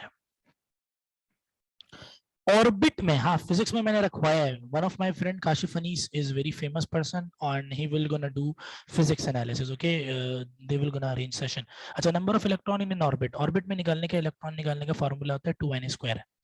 number of electron, सुनना गौर से, नंबर ऑफ इलेक्ट्रॉन इन सब ऑर्बिट, सब ऑर्बिट में निकालने का फॉर्मूला होता है 2l+1। Number of degenerated orbitals, degenerated orbitals, जैसे कि p के अंदर कितने डीजेनरेटेड ऑर्बिटल्स होते हैं? 3। कौन होते हैं? px, py, pz। d के अंदर कितने होते हैं? 5। dxy, dyz, dxz, dx² - y², dz²। Number of degenerated orbital निकालने का फॉर्मूला होता है 2l+1, 2l+1। अच्छा, अब सुनना गौर से, चौथा फॉर्मूला होता है नंबर ऑफ ऑर्बिटल्स निकालने का, नंबर ऑफ ऑर्बिटल्स निकालने का फॉर्मूला, तो वो होता है n²। तो ये 4 फार्मूलाज हैं, ये पता होने चाहिए, 4 फार्मूलाज पता होने चाहिए आप लोगों को, ठीक है भाई। तो ये हो गया हमारा स्क्रीनशॉट नंबर 9। जल्दी से स्क्रीनशॉट पकड़ो, आगे की तरफ मूव कर रहे हैं। Moving forward, we do not have much time, we have to cover a lot and I think there will gonna be a next session for us for the second year camp, because I think आज ये complete नहीं हो पाएगा first year camp, most probably, because I am giving you each and every possible aspect that may appear in chemistry test in NAD। तो अब आ जाओ जरा जल्दी से स्क्रीनशॉट नंबर 10 में। हाँ, अब रूल्स ऑफ कॉन्फ़िगरेशन है। 1 मिनट पीछे वाला स्क्रीनशॉट ले लो। मैं इसकी पीडीएफ इनको दे दूंगा, ये पीडीएफ अपलोड कर देना sir. MCAT students follow this session. MCAT students के लिए बिल्कुल, लेकिन एमकैट वालों का असल में बेसिक मसला ये है, they can join this session because उनकी नॉलेज बढ़ जाएगी, लेकिन एमकैट वाले इसको फॉलो इसलिए नहीं कर सकते because MCAT is actually being conducted by PMC and PMC just taking MCAT from federal board and the Punjab board. So federal board and the Punjab board has different stuff than Sindh board. So useful इसलिए होगा कि knowledge आ जाएगी, चीजें revise हो जाएंगी, but do not rely all of these thing because they have different criteria. तो rules of configuration में आ जाओ जरा। रूल्स ऑफ कॉन्फ़िगरेशन की स्टेटमेंट पता होनी चाहिए, सही है बेटा। इसमें स्टेटमेंट पता होनी चाहिए। अब क्या है, ऑफबो की स्टेटमेंट पता होगी, पॉली एक्सक्लूजन की स्टेटमेंट पता होगी, हंस रूल की स्टेटमेंट पता होगी, और n+l की स्टेटमेंट पता होगी। That's it. So now chemical bonding, the 4th chapter, chemical bonding। Bonding में बेटा इंट्रामोलिकुलर फोर्सेस के बारे में अच्छे से आइडिया होना चाहिए। इंट्रामोलिकुलर फोर्सेस के बारे में कौन कौन सी होती है intramolecular force? Ionic bond, covalent bond और dative bond. I have seen a lot of examples based on covalent, coordinate covalent bond यानी dative bond। dative bond की बेस पर आपको एग्जांपल्स आनी चाहिए। अब आयोनिक बॉन्ड में क्या सवाल आ सकता है? आयोनिक बॉन्ड में groups that usually form ionic bond, usually form ionic bond। कौन से ग्रुप है मुझे बता सकता है? आयोनिक बॉन्ड कौन से ग्रुप बनाते हैं भाई? ग्रुप 1 है, ग्रुप 2 है, और ये मेटल्स के ग्रुप हैं, अल्कली और alkaline earth metal. Non metal कौन से होते हैं? नॉन मेटल ग्रुप 6 थे, ग्रुप 7 थे, ग्रुप 6 ए, ग्रुप 7 थे। 7 ए वाले क्या कहलाते हैं? हैलोजेंस कहलाते हैं। आयनिक बॉन्ड आपको अक्सर अच्छा आयनिक बॉन्ड, अच्छा आयनिक बॉन्ड क्या होता है? जिसमें लेटिस एनर्जी नेगेटिव वैल्यू बहुत ज्यादा होती है। पता है आप लोगों को ये बात? कोई आयोनिक बॉन्ड अच्छा होगा ना, कोई तुमसे बोलेगा अच्छा आयोनिक बॉन्ड कौन सा होता है? नहीं, अच्छा आयनिक बॉन्ड वो होता है जिसकी लेटिस एनर्जी नेगेटिव वैल्यू बहुत ज्यादा होती है। Higher negative value of lattice energy, जिस आयोनिक कंपाउंड की लेटिस एनर्जी की वैल्यू जितनी ज्यादा होगी ना, मतलब वो उतना स्टेबल आयोनिक कंपाउंड होगा। जैसे कि NaCl की लेटिस एनर्जी पता है -788 किलो जूल पर मोल होती है। यानी होता यह है कि Na+ का गैसियस आयन Cl- के गैसियस आयन से जब कंबाइन होता है, तो जब gaseous ion 1 mole of Na+, 1 mole of Cl- के जब गैसियस आयन कंबाइन होते हैं, तो सॉलिड क्रिस्टल लैटिस बनता है NaCl का, और इस वक्त जो एनर्जी रिलीज होती है उसको लैटिस एनर्जी कहते हैं, और NaCl की लैटिस एनर्जी ये होती है। अब इसमें ये पता होना चाहिए कि आयनाइजेशन एनर्जी क्या होती है, इलेक्ट्रॉन एफिनिटी क्या होती है। लाइक Na से इलेक्ट्रॉन निकलवाया तो एनर्जी दी, इन्होंने इलेक्ट्रॉन गेन किया नॉन मेटल ने तो एनर्जी रिलीज हुई, ये पता होना चाहिए। अच्छा, कोवेलेंट की एग्जांपल्स में कोवेलेंट में पोलर एंड नॉन पोलर का आइडिया हो, पोलर एंड नॉन पोलर का आइडिया होना चाहिए, पोलर एंड नॉन पोलर का आइडिया होना चाहिए। अच्छा, और डेटिव की बहुत सारी एग्जांपल्स हैं, बहुत सारी एग्जांपल्स डेटिव की हैं।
चलो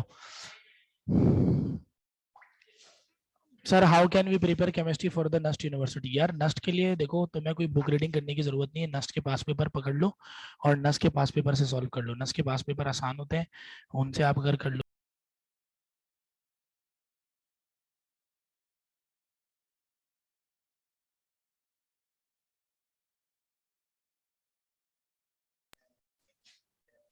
नहीं नहीं, नोबल गैसेस की सबसे हाईएस्ट आयनाइजेशन एनर्जी होती है। नहीं भाई, पूरे पीरियोडिक टेबल में सबसे ज्यादा आयनाइजेशन एनर्जी हीलियम की है, सबसे ज्यादा आयनाइजेशन एनर्जी हीलियम की, और सबसे लोएस्ट आयनाइजेशन एनर्जी सीजियम की है। अच्छा भाई।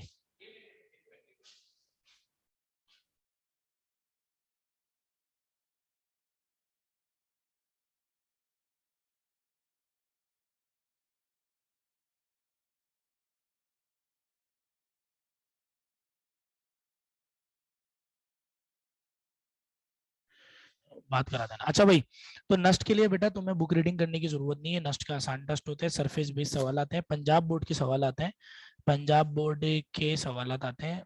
और उनके अगर आप पास पेपर पढ़ोगे ना तो आपको आइडिया हो जाएगा। ज्यादातर वो फिजिकल प्रॉपर्टीज पूछते हैं, यूजेस पूछते हैं। सही है, इन्फॉर्मेशन बेस्ड क्वेश्चन होते हैं। एनईडी के टेस्ट में क्वेश्चन रिपीट होते हैं, बिल्कुल एनईडी के टेस्ट में बहुत सारे क्वेश्चन रिपीट हो रहे होते हैं।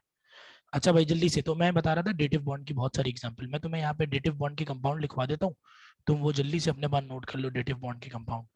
भाई देख लो किन किन में डेटिव बॉन्ड पाया जाता है। अमोनिया माइन, हाइड्रोक्सोनिया माइन, CH3NO2, सारी एग्जांपल लिखवा रहा हूँ। POCl3, सही है। AlH4, AlH4 नहीं, NaAlH4, LiAlH4, NaBH4, ये सब डेटिव बॉन्ड की एग्जांपल्स हैं, ठीक है। इसी तरह कार्बोनाइल ग्रुप CO, सही है, इसमें डेटिव बॉन्ड होगा। ये सब डेटिव बॉन्ड की मशहूर मशहूर एग्जांपल है जहाँ पे डेटिव बॉन्ड होगा। NH4Cl में तो तीनों तरह के बॉन्ड होंगे। अब देखो तीनों तरह के बॉन्ड कौन कौन से कंपाउंड में होते हैं। NH4Cl आयोनिक कोवलेंट सब ऐसे कंपाउंड जिनमें तीनों तरह के बॉन्ड होंगे, ये सारे डेटिव बॉन्ड के हैं। ऐसे कंपाउंड भी नोट कर लो जिसमें तीनों तरह के बॉन्ड होते हैं। Compound having all bonds, compounds having all bonds, कौन कौन से कंपाउंड है सुन लो बेटा। कंपाउंड्स हैविंग ऑल बॉन्ड्स में NH4Cl है, NH4OH है, सही है। अमोनियम क्लोराइड है, अमोनियम हाइड्रोक्साइड है, और LiAlH4 सब बॉन्ड है। NaBH4 सारे बॉन्ड पाए जाते हैं। चलो भाई आ जाओ जरा स्क्रीनशॉट 11 पर, जल्दी से इसका स्क्रीनशॉट 10 ले लो। अब आ जाओ जरा अगले टॉपिक पर। अगले टॉपिक में क्या कहानी है सुनना गौर से। ले लिया स्क्रीनशॉट। लास्ट वाला क्या है, LiAlH4 NaBH4। लास्ट वाला क्या है, LiAlH4 NaBH4। जल्दी से आ जाओ। अब है तुम लोगों को पता होना चाहिए कि ये जो तुम्हारे पास चल रहा है बॉन्ड एनर्जी, बॉन्ड एनर्जी की डेफिनेशन, सही है। बॉन्ड एनर्जी का बॉन्ड लेंथ के साथ रिलेशन, सही है, इन दोनों का रिलेशन। और bond energy of carbon carbon का trend, bond energy of carbon carbon single, carbon carbon double, carbon carbon triple, nitrogen nitrogen triple का ट्रेंड ज्यादा किसकी होगी। सिमिलरली बॉन्ड लेंथ का ट्रेंड इन सब में, ठीक है। इसी तरह आपको पता होना चाहिए हाइब्रिडाइजेशन की डेफिनेशन, हाइब्रिडाइजेशन की डेफिनेशन पता होनी चाहिए, और बॉन्ड एंगल्स पता होने चाहिए, bond angles of different compound. लेकिन ज्यादातर बॉन्ड एंगल्स और shapes, bond angles and geometry ज्यादातर मुश्किल नहीं आती। मशहूर मशहूर मॉलिक्यूल कौन कौन से होते हैं। मेटालिक बॉन्डिंग रिवाइज करवा दें बेटा, मेटालिक बॉन्डिंग अलिजबा आपके कोर्स में नहीं है, छोड़ दो मेटालिक बॉन्डिंग, ठीक है। मेटालिक बॉन्डिंग हाइब्रिडाइजेशन हो गई और बॉन्ड एंगल्स हो गया। सर एनएन की होगी सबसे ज्यादा फिर, नहीं नहीं नहीं नहीं, सबसे कम पता है किसकी होती है, नाइट्रोजन नाइट्रोजन ट्रिपल की होती है 1.10 ए नॉट, इसकी होती है 1.20 ए नॉट, इसकी होती है 1.34 ए नॉट, और इसकी होती है 1.50 ए नॉट। सबसे ज्यादा कार्बन कार्बन सिंगल की होती है, उसके बाद फिर कम होती जाती है 1.54, 1.34, 1.20 और 1.10, सही है। ये सारी बॉन्ड लेंथ हो गई। सर आपने कहा था बोर्ड बॉन्ड होते हैं मतलब इंक्लूड, हाँ सारे बॉन्ड होते हैं बेटा। पीछे जो एग्जांपल मैंने बताई थी उसमें सारे बॉन्ड होते हैं, मतलब इंक्लूडिंग आयोनिक कोवेलेंट डेटिव सब होते हैं, सब होता है इनमें, ठीक है। अच्छा बॉन्ड एंगल ज्योमेट्री, ये एग्जांपल्स याद कर लेना। मशहूर मशहूर मॉलिक्यूल कौन कौन से हैं जिनकी ज्योमेट्री और बॉन्ड एंगल पता होना चाहिए। H2O, NH3, PH3, PCl3, BF3, और BF3 के बाद है और C2H4, C2H2, C2H6 और C6H6, ये मशहूर मशहूर कंपाउंड्स हैं, सही है। PCl5, BF3, C2H2, C2H4 और CH4, सही है, और CCl4, इनके बॉन्ड एंगल और इनकी ज्योमेट्रिक्स पता होनी चाहिए। एक छोटा सा टॉपिक है डायपोल मोमेंट का, है तो बहुत छोटा सा टॉपिक लेकिन इसकी एग्जांपल्स आती हैं। अब नॉ जीरो डायपोल मोमेंट वाली एग्जांपल याद कर लो। जीरो डायपोल मोमेंट किस किस की होती है, CH4 की होती है, CCl4 की होती है, SiCl4 की होती है, C2H6 की होती है, सबकी जीरो डायपोल मोमेंट होती है, ठीक है। इसी तरह C2H4 की होती है, BF3 की होती है, इसी तरह आपके पास zero dipole moment C6H6 benzene की होती है, इसी तरह C2H2 की होती है, CO2 की होती है, CS2 की होती है, इन सब की जीरो डायपोल मोमेंट होती है। ये तुमसे एग्जाम्पल में पूछे जा सकते हैं कि भाई इनकी डायपोल मोमेंट कौन सी है, क्या है, ठीक है। ये सारी वैल्यूज याद होनी चाहिए। तो जल्दी से इसका स्क्रीनशॉट ले लो। अच्छा sir, I am from Cambridge, so if I read Sindh board, so होगी तैयारी। यस, कैम्ब्रिज वाले बच्चों के लिए सिंध बोर्ड को कवर करना होगा, या ये जो कोर्स आउटलाइन में बता रहा हूँ उसको फॉलो कर लें, उसके अकॉर्डिंग तैयारी कर लें। अच्छा, अब आ जाते हैं ज़रा थर्मोकेमिस्ट्री पर। थर्मोकेम में बेटा फर्स्ट लॉ ऑफ थर्मोडायनेमिक के न्यूमेरिकल कर लेना। फर्स्ट लॉ ऑफ थर्मोडायनेमिक के न्यूमेरिकल कर लेना, ठीक है। इसके न्यूमेरिकल्स वो वाले हैं जिसमें Q is equals to delta E plus W involve होता है, ठीक है। Q is equals to delta E plus W involve होता है। डायपोल मोमेंट, इसकी तो डेफिनेशन पूरी बतानी पड़ेगी ना। हाँ, डायपोल मोमेंट तो एक पूरा टॉपिक है कि किसी पोलर मॉलिक्यूल को इलेक्ट्रिक फील्ड में रखा जाए तो क्या मोमेंट होती है, इसका पूरा कॉन्सेप्ट है। And it will take time to explain that concept, this is not slam dunk, it will take time, right.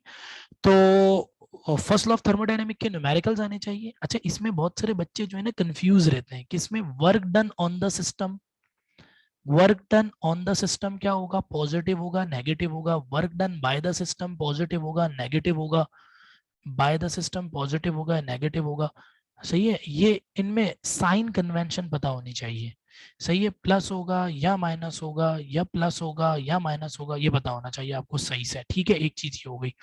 दूसरी इंपॉर्टेंट चीज थर्मोकेमिस्ट्री के अंदर क्या होती है बेटा, on the system negative, by the system positive होता है। By the way, on the system negative होता है और बाय द सिस्टम होता है पॉजिटिव, इसमें साइन कन्वेंशन में तो हाँ। और थर्मोकेमिस्ट्री के चैप्टर में तुम लोगों को हैसेस लॉ की वो पता होनी चाहिए, स्टेटमेंट, हैसेस लॉ स्टेटमेंट पता होनी चाहिए। हैसेस लॉ स्टेटमेंट के साथ साथ तुम लोगों को वो जो इक्वेशन वाले न्यूमेरिकल होते हैं ना, हीट ऑफ फॉर्मेशन वाले, वो नहीं करने। अच्छा, कुछ डेफिनेशंस हैं, वो डेफिनेशंस जहन में रखना। स्टैंडर्ड हीट ऑफ फॉर्मेशन की, standard heat of formation, standard heat of formation, ये डेफिनेशन अपने जहन में रख लेना, ठीक है प्यारे बच्चों। अच्छा, इसके बाद इसी तरह सिस्टम की हो गई, सराउंडिंग की हो गई, ठीक है। एग्जाम्पल्स पता होनी चाहिए, सही है। नहीं, बैलेंसिंग इक्वेशन नहीं आती, एग्जाम्पल्स पता होनी चाहिए। एग्जाम्पल्स में क्या है, इंटेंसिव और एक्सटेंसिव की example, intensive properties, extensive properties, कि जैसे कि enthalpy, internal energy, entropy extensive property होती है।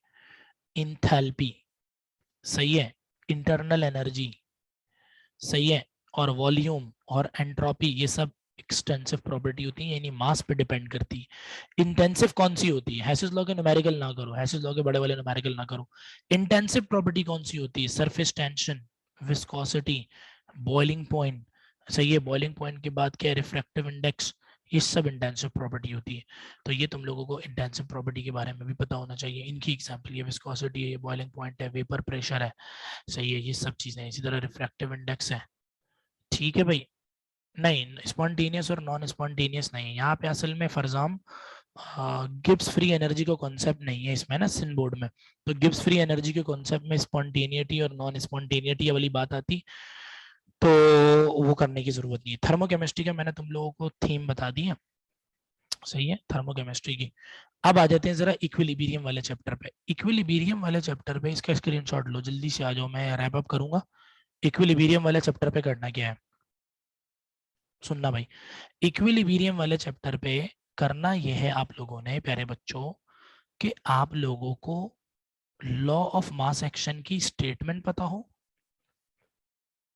लॉ ऑफ मास एक्शन की स्टेटमेंट पता हो, सही है। लॉ ऑफ मास एक्शन, ये लो बेटा पकड़ लो स्क्रीनशॉट।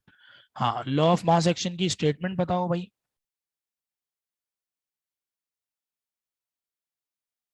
अच्छा, केसी की एक्सप्रेशन पता हो, कि केसी की एक्सप्रेशन कैसे बनती है। केसी के दो फार्मूले पता हो, प्रोडक्ट की कंसंट्रेशन डिवाइडेड बाय रिएक्टेंट की कंसंट्रेशन और फॉरवर्ड का कांस्टेंट डिवाइडेड बाय बैकवर्ड का कांस्टेंट, ए लेवल्स वाले बच्चों को पता होना चाहिए। केसी और केपी का रिलेशन, थ्योरेटिकल रिलेशन पता होना चाहिए, मैथमेटिकल नहीं, थ्योरेटिकल रिलेशन। केसी और केपी का थ्योरेटिकल रिलेशन पता होना चाहिए, सही है। यानी केपी ग्रेटर देन केसी, केपी लेसर देन केसी, और केपी इज इक्वल्स टू केसी, ये पता होना चाहिए, ये रिलेशन आपको पता होना चाहिए। ये कब होगा? जब number of moles of product ज्यादा होंगे number of moles of reactant के, number of moles of reactant ज्यादा होंगे number of moles of product के, number of moles of product और रिएक्टेंट इक्वल होंगे। तो ये तीन केस होते हैं केसी और केपी के लिए। अच्छा, केपी की एक्सप्रेशन पता होनी चाहिए, एक्सप्रेशन ऑफ केपी पता होना चाहिए, गैसियस रिएक्शन के लिए होता है सिर्फ और सिर्फ, सही है। अच्छा, एक्सप्रेशन ऑफ केपी पता होना चाहिए। अच्छा प्यारे बच्चों, application of KP KC application, NET में ज्यादा न्यूमेरिकल नहीं आते, अगर पास पेपर उठा के देखो तो पेपर में तीन चार चार न्यूमेरिकल होते हैं बस, सही है। अच्छा सुन लेना गौर से, रेट के एक्सपोनेंशियल वाले टेबल वाले सवाल याद करने हैं? नहीं, नहीं टेबल वाले नहीं। Application of KC, application of KC को थ्योरेटिकली पढ़ लेना। अच्छा, केसी की वैल्यू वाले सवाल में एक एस्टरिफिकेशन का सवाल आ सकता है, केसी की वैल्यू निकालनी है और एस्टरिफिकेशन का क्वेश्चन है। अब एस्टरिफिकेशन के क्वेश्चन में कौन होता है? केपी के यूनिट नहीं, केपी के यूनिट नहीं, कार्बोक्सिलिक प्लस अल्कोहल होता है, सही है। एक्सटरिफिकेशन में कार्बोक्सिलिक प्लस अल्कोहल और एस्टर प्लस वाटर बनता है। अब तुमसे वो बहुत बड़ा न्यूमेरिकल देके केसी की वैल्यू पूछेगा ना, तो सॉल्व किए बगैर एस्टरिफिकेशन के केसी की वैल्यू 4 होती है, वो लिख लेना। भाई तुम्हारे पास केसी की वैल्यू का सवाल आ गया, भाई बड़े न्यूमेरिकल नहीं आते, केसी के न्यूमेरिकल करने की जरूरत नहीं है। बस केसी का ये एक न्यूमेरिकल जो मैं एस्टरिफिकेशन का बता रहा हूँ इसकी हिंट ध्यान में रख लो। अगर एस्टरिफिकेशन का सवाल आता है, they will gonna give you the whole god damn data by which you can be so much in tension कि यार मैं कैसे solve करूंगा। You do not need to solve if that question esterification go, you just have to put the answer 4 बस, do not think about that, सही है। अच्छा इसी तरह expression of Lee Chatelier principal की एप्लीकेशन, अब मिसाल के तौर पे एप्लीकेशन ऑफ ली नहीं, के डब्ल्यू नहीं, for example there isn't included K W K A के बी, ये सब कुछ भी नहीं है यहाँ पे, तो इसलिए बारे में तुम के डब्ल्यू के बी वगैरह कुछ भी नहीं करना। सुन लो, एप्लीकेशन ऑफ ली चैटलियर पता होना चाहिए। अब ली चैटलियर की एप्लीकेशन में एस्टरिफिकेशन में केसी की वैल्यू हमेशा 4 रहेगी, हमेशा 4 रहेगी, तुम लोग बगैर देखे बगैर सॉल्व के सीधा सीधा 4 पुट करो। एप्लीकेशन ऑफ ली चैटलियर में अमोनिया हैबर प्रोसेस का पता होना चाहिए कि भाई टेम्परेचर के बढ़ाने से, प्रेशर के बढ़ाने से, कैटलिस्ट के डालने से क्या होगा, और कॉन्टैक्ट प्रोसेस का पता होना चाहिए। 2SO2 plus O2 reversible 2SO3, दोनों एक्सोथर्मिक रिएक्शन है, दोनों के लिए फेवरेबल लो टेम्परेचर है, दोनों के लिए फेवरेबल हाई प्रेशर है, दोनों के लिए कंसंट्रेशन ऑफ रिएक्टेंट फेवरेबल बात है। कैटलिस्ट दोनों के अंदर नहीं, मतलब ली चैटलियर का कहते हैं कि कैटलिस्ट का कोई इफेक्ट नहीं होता, लेकिन आपको इसका कैटलिस्ट याद होना चाहिए। ठीक है भाई, ये बात क्लियर हो गई जल्दी से। अच्छा इसके अंदर केएसपी का एक टॉपिक है, जल्दी से स्क्रीनशॉट नंबर 13 लो, जल्दी जल्दी जल्दी, we do not have much time यार। स्क्रीनशॉट नंबर 13 लो।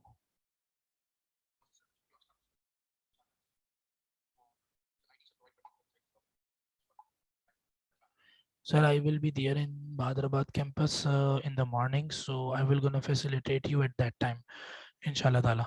हाँ सर, हाँ अब आ जाओ जरा केएसपी के ऊपर ना। केएसपी में कहानी क्या है भाई, केएसपी की एक्सप्रेशन, केएसपी की एक्सप्रेशन आनी चाहिए, केएसपी के बड़े बड़े न्यूमेरिकल छोड़ दो, जस्ट एक्सप्रेशन एंड केएसपी की डेफिनेशन, केएसपी की डेफिनेशन बड़े बड़े न्यूमेरिकल। देखो पास पेपर पे रिलाई करोगे ना, पास पेपर करके रिलेटेड इंफॉर्मेशन कर लो। Common ion effect, common ion effect की डेफिनेशन, कॉमन आइन इफेक्ट की डेफिनेशन, और कॉमन आइन इफेक्ट की डेफिनेशन के साथ साथ प्यारे बच्चों एग्जांपल्स जो बुक में गिवन है, बस ये तुम्हारे लिए बहुत हो गया। अच्छा एक चीज है इसमें, buffer solution, buffer solution solution के चैप्टर में है, वो वहां पे आ जाएगा। अच्छा अब आ जाते हैं जरा सोल्यूशन इन इलेक्ट्रोकेमिस्ट्री पे। भाई तबाही न्यूमेरिकल आते हैं सोल्यूशन इन इलेक्ट्रोकेमिस्ट्री के, सही बता रहा हूँ। सोल्यूशन इन इलेक्ट्रोकेमिस्ट्री में मोलैरिटी के तो बेटा न्यूमेरिकल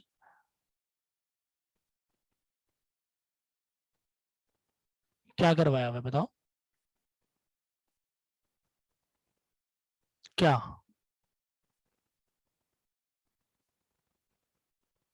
KA KW नहीं, उसकी जरूरत नहीं है। KA KW सर ने बता दिया, बहुत अच्छी बात है, लेकिन उसके NAD में जरूरत नहीं है। सोल्यूशन इन इलेक्ट्रोकेमिस्ट्री में गौर से सुनना, करना क्या है, सुनना प्यारे बच्चों। सोल्यूशन इन इलेक्ट्रोकेमिस्ट्री में न्यूमेरिकल्स कौन कौन से आ सकते हैं भाई? मोलैरिटी के, सही है, ये फार्मूला यूज होगा, number of moles over volume. By molality के, मोलैलिटी में number of moles per KG of solvent. अच्छा, इनकी प्रैक्टिस कर लो।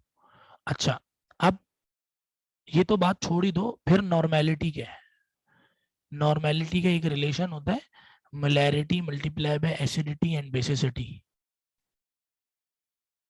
सही है, ये इस रिलेशन से नॉर्मेलिटी के न्यूमेरिकल हो जाएंगे।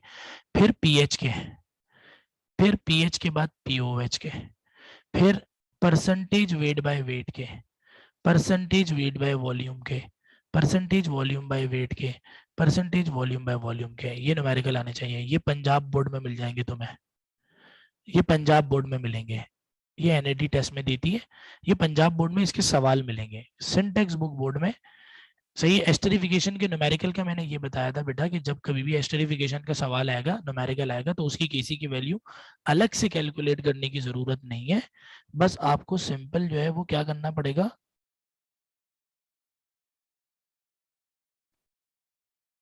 हाँ सही है, ऊपर वाली इक्वेशन, हाँ एनएडी में आता है एस्टरिफिकेशन का। तो पंजाब बोर्ड में ये इसकी पूरे न्यूमेरिकल्स भी गिवन है, वो कर लेना, लेकिन या पास पेपर से कर लो, परसेंटेज वेट बाय, बिल्कुल आते हैं, आते हैं, करने हैं, जब भी तो लिखा है करने हैं, अब्दुल राफे करने हैं, परसेंटेज वेट बाय वेट की करने हैं। मिसाल के तौर पे बोल दे कि amount of H2SO4, amount of H2SO4 in 28% weight by weight H2SO4 solution. तो बेटा आपको ट्रिक पता होनी चाहिए कि ये न्यूमेरिकल कैसे करता है इसकी। ठीक है, नस्ट के पास पेपर से, नस्ट सर नस्ट के पास पेपर कौन से लूं? नस्ट के पास पेपर कौन से लूं? नस्ट के पास पेपर कभी भी एक्चुअल पास पेपर नहीं मिलते, नस्ट अपना पेपर रिलीज नहीं करता, ठीक है। तो रिक्रिएटेड पास पेपर होते हैं, रिक्रिएटेड पास पेपर से हेल्प ली जा सकती है। You can talk to the Anis Hussain, they will gonna give you recreated past paper. अच्छा, अच्छा न्यूमेरिकल में फिर ऑक्सीडेशन स्टेट क्या आते हैं भाई? ऑक्सीडेशन स्टेट के न्यूमेरिकल्स आते हैं, मिसाल के तौर पे ClO4-1 में क्लोरीन का ऑक्सीडेशन नंबर, ठीक है, ऑक्सीडेशन नंबर निकालना आना चाहिए। इसी तरह Na2S2O3 में सल्फर का ऑक्सीडेशन नंबर। तो बेटा ये सारे आपको चीज आनी चाहिए, जल्दी से स्क्रीनशॉट ले लो, फिर मैं इसकी थ्योरी बताता हूँ। सही है सर, 16 डेज रिमेनिंग है एनएडी के टेस्ट में, 16 डेज में एनएडी की कंप्लीट प्रिपरेशन हो सकती है, बिल्कुल हो सकती है। चलो आ जाओ, अब आ जाओ जरा स्क्रीनशॉट नंबर 5 पे। अब सुनो, इस चैप्टर के अंदर थ्योरी में क्या करना है? इस चैप्टर में थ्योरी में तुम लोगों को करना है डेफिनेशन, डेफिनेशन इलेक्ट्रोड पोटेंशियल की, स्टैंडर्ड हाइड्रोजन इलेक्ट्रोड की, electrode potential standard hydrogen electrode, theory of ionization, TOI theory of ionization की, बफर सोल्यूशन की। सही है, बफर सोल्यूशन, इसकी एग्जांपल्स कर लेना भाई, एग्जांपल्स बहुत इंपॉर्टेंट है। एसिडिक बफर की और बेसिक बफर की, एसिडिक और बेसिक की। एसिडिक की कौन सी एग्जांपल है मैं बता देता हूँ, एसिटिक एसिड और सोडियम एसिटेट, ये एक एग्जांपल है, रटी रटाई। सही है, एसिटिक एसिड और सोडियम एसिटेट, सोडियम एसिटेट। और बेसिक बफर की अमोनियम क्लोराइड और अमोनियम हाइड्रोक्साइड। ठीक है बेटा। अच्छा, buffer solution, theory of ionization, standard hydrogen electrode, EP electrode potential, theory of ionization, standard hydrogen electrode, buffer solution. और definition में और क्या आएगा बेटा? इलेक्ट्रोकेमिकल सीरीज के अंदर वैल्यू ऑफ, अब देखो, रिडक्शन पोटेंशियल ऑफ जिंक पता होना चाहिए, -0.76 वोल्ट होता है।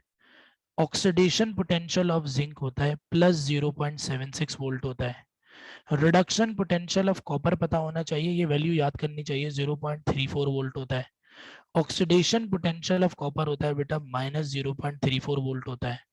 और हाइड्रोजन का रिडक्शन पोटेंशियल फॉर हाइड्रोजन होना चाहिए बेटा 0.00 वोल्ट होता है। ठीक है, ये सब पता होना चाहिए। सही है, लास्ट स्क्रीनशॉट ले लो बेटा, 14। ठीक है, जल्दी से मूव करो यार भी, हाँ। ये तुम लोगों को डेफिनेशंस करनी पड़ेंगी, सारी डेफिनेशंस करनी पड़ेंगी। अच्छा, बैलेंसिंग इक्वेशन जो है ना वो ऐसी नहीं आती पूरी पूरी। रिडॉक्स रिएक्शन का पूछा जा सकता है।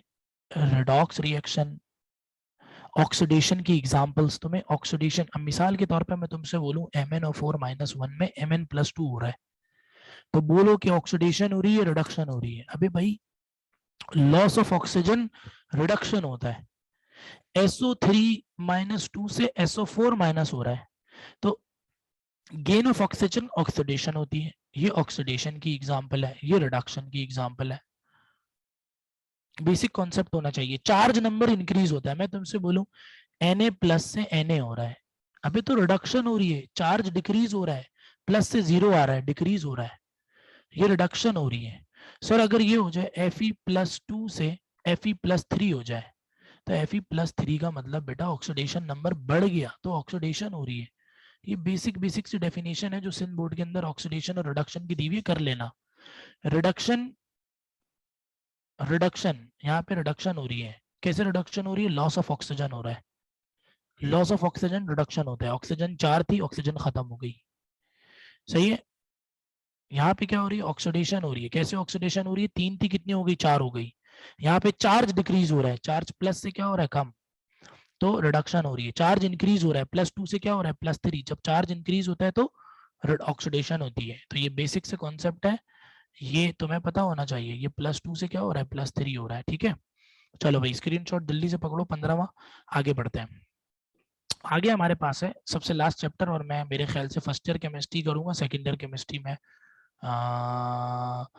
नहीं, पूरा वोल्टेइक सेल नहीं करना बेटा, सिर्फ पता होना चाहिए। अभी लास्ट चैप्टर है केमिकल काइनेटिक्स। केमिकल काइनेटिक्स में डेफिनेशंस आनी चाहिए, सही है। डेफिनेशंस के बाद ऑर्डर ऑफ रिएक्शन की एग्जांपल्स कर लेना बुक वाली, स्पेशली जीरो ऑर्डर वाली एग्जांपल, जीरो ऑर्डर वाली एग्जांपल जरूर करना, ठीक है। अच्छा हाँ बिल्कुल, और जीरो ऑर्डर वाली एग्जांपल जरूर करना। सूडो फर्स्ट ऑर्डर वाली एग्जांपल कर लेना, सूडो फर्स्ट ऑर्डर वाली एग्जांपल कर लेना। और एक्टिवेशन एनर्जी के फॉर्मूले की बेस पर न्यूमेरिकल कर लेना। एक्टिवेशन एनर्जी का फॉर्मूला आता है threshold energy minus average internal energy, ठीक है। ये सब फॉर्मूले आप लोगों को पता होने चाहिए, एक्टिवेशन एनर्जी, थ्रेशोल्ड एनर्जी वगैरह, ये सब definitions, zero order reaction, activation energy, ठीक है। और तुम लोगों को रेट ऑफ रिएक्शन डिटरमाइन करने के थ्योरेटिकल मेथड के नाम याद होने चाहिए। Theoretical method to determine rate of reaction, chemical method के और फिजिकल मेथड के, दोनों के। हाँ, physical and chemical, physical and chemical method के नाम, फिजिकल एंड केमिकल मेथड के नाम याद होने चाहिए, नेम, ओनली नेम्स, ठीक है। ये सब चीजें हो गई। सेकेंडरी केमिस्ट्री के लिए हम कुछ और कार्रवाई करेंगे। एवरेज, एवीजी क्या लिखा है, एक्टिवेशन एनर्जी लिखा है बेटा, activation energy, average internal energy, इसकी फार्मूले की बेस पर न्यूमेरिकल आना चाहिए, सही है। क्लास के एंड में पेज 11 दिखा दें, ये लो बेटा पेज 11 आ जाओ, 11 आ जाओ, पेज 11 आ गया ये। चलो भाई, तो फर्स्ट ईयर केमिस्ट्री का एनालिसिस हमारा पूरा हुआ। आई होप कि आपको, IUPAC नेमिंग बेटा सेकेंड ईयर में आएगी, सेकेंड ईयर के ऊपर बात करेंगे तो उसमें बताऊंगा। आई होप कि आपको फर्स्ट ईयर केमिस्ट्री के बारे में, हाँ इंस्ट्रूमेंट के नाम याद करने हैं, डेफिनेशन मतलब तुम्हें पता हो कि भाई ये एक रिफ्रैक्टोमेट्री मेथड एक होता है। हाँ PDF भी मैं दे दूंगा, मैंने, आई have just saved the PDF, thank you so much for your time. And क्या आप उस टॉपिक के बारे में बता रहे हैं जो नस एंट्री टेस्ट के लिए प्रिपेयर करें। बहुत ज़्यादा जजाकल्ला सर, बहुत बहुत शुक्रिया आप लोगों का भी। उम्मीद है कि आप लोगों को बातें क्लियर हो गई होंगी। अगर आप इस टाइमलाइन पे मेहनत करेंगे आपको बहुत फ़ायदा होगा। और पेज नंबर 15 का स्क्रीनशॉट ले लो एलिजबा। सर मेरिट इस बार हाई होगा, नहीं मेरिट इस बार हाई मुमकिन है नहीं हो sir, when you are conduct their inter chemistry. हाँ मैं अहमर भाई से बात कर लूंगा, अहमर भाई बता देंगे, शेयर कर देंगे। SS12 प्लीज, ये लो बेटा SS12, मैं PDF इनको दे दूंगा, ये PDF भी डाल देंगे। कोई कंफ्यूजन हो तो मेरा नंबर लिख लो। सर जी इंटर केमिस्ट्री नहीं लेते sir, net and device related for net, हाँ 032283 265395. This is Anas Surti. You can contact me. Sir आप जवाब कहाँ देते हैं? अरे है नहीं नहीं नहीं, I will gonna respond you. बस मुझे बता देना. कोशिश है, बिकॉज बहुत बहुत सारे सवाल आ रहे होते हैं. सही है भाई. चलो यार, सेंटर भी बंद हो रहा है. सेंटर भी बंद हो रहा है. मैथ एंड फिजिक्स के ये लोग बताएंगे. खत्म. 5 मिनट. थैंक यू अच्छा सो भाई, मच. बस. हाँ, जी अनस भाई कुछ बोलना. बहुत बहुत शुक्रिया अपना आसिम, अमर भाई और जो टीम मेंबर्स हैं. मैं बयान नहीं कर सकता आप लोगों ने इतना मुझ जैसे इंसान को टॉलरेट किया. सॉरी, मैंने आपको बहुत तंग किया आसिम. लेकिन नहीं नहीं ये तो क्या, ऐसा मैं ही है. चाहता था it will be a perfect thing. And मैं चाहता था I can deliver the main theme for the test, so that कि सबको आइडिया हो जाए. अब अगर बच्चे स्मार्ट होंगे ना तो बच्चे लर्न कर लेंगे. बच्चे अगर, अब क्या बताऊं, खैर छोड़ो. तो थैंक यू सो मच. बिल्कुल thank you so much Anas भाई, आप आए हमारे लिए और आपने वक्त निकाला और माशाल्लाह से बड़ा अच्छा एक्सप्लेन कर रहे थे आप. मैं ये देख रहा था बस यही है कि बच्चे अगर अपनी पिकिंग पावर से जो है वो इससे निकालने की कोशिश करें चीज़ें तो फिर बहुत अच्छा उनका केमिस्ट्री का पोर्शन हो सकता है. बाकी अगर बच्चों आप लोग चाहते हो कि हम लोग इसी तरह से और सेशन करवाएं आप लोग के लिए तो फिर जो जी है जी. वो आप हमारे फेसबुक ग्रुप पे आप हमें बता दें, हम लोग वहाँ पे ज़रूर करवाएंगे आप लोग के लिए. ठीक है, अपने फ्रेंड्स को भी वहाँ पे इन्वाइट करें, ज़्यादा से ज़्यादा फ्रेंड्स को इन्वाइट करें ताकि सबका फ़ायदा हो सके. ठीक है, thank you so much Anas भाई.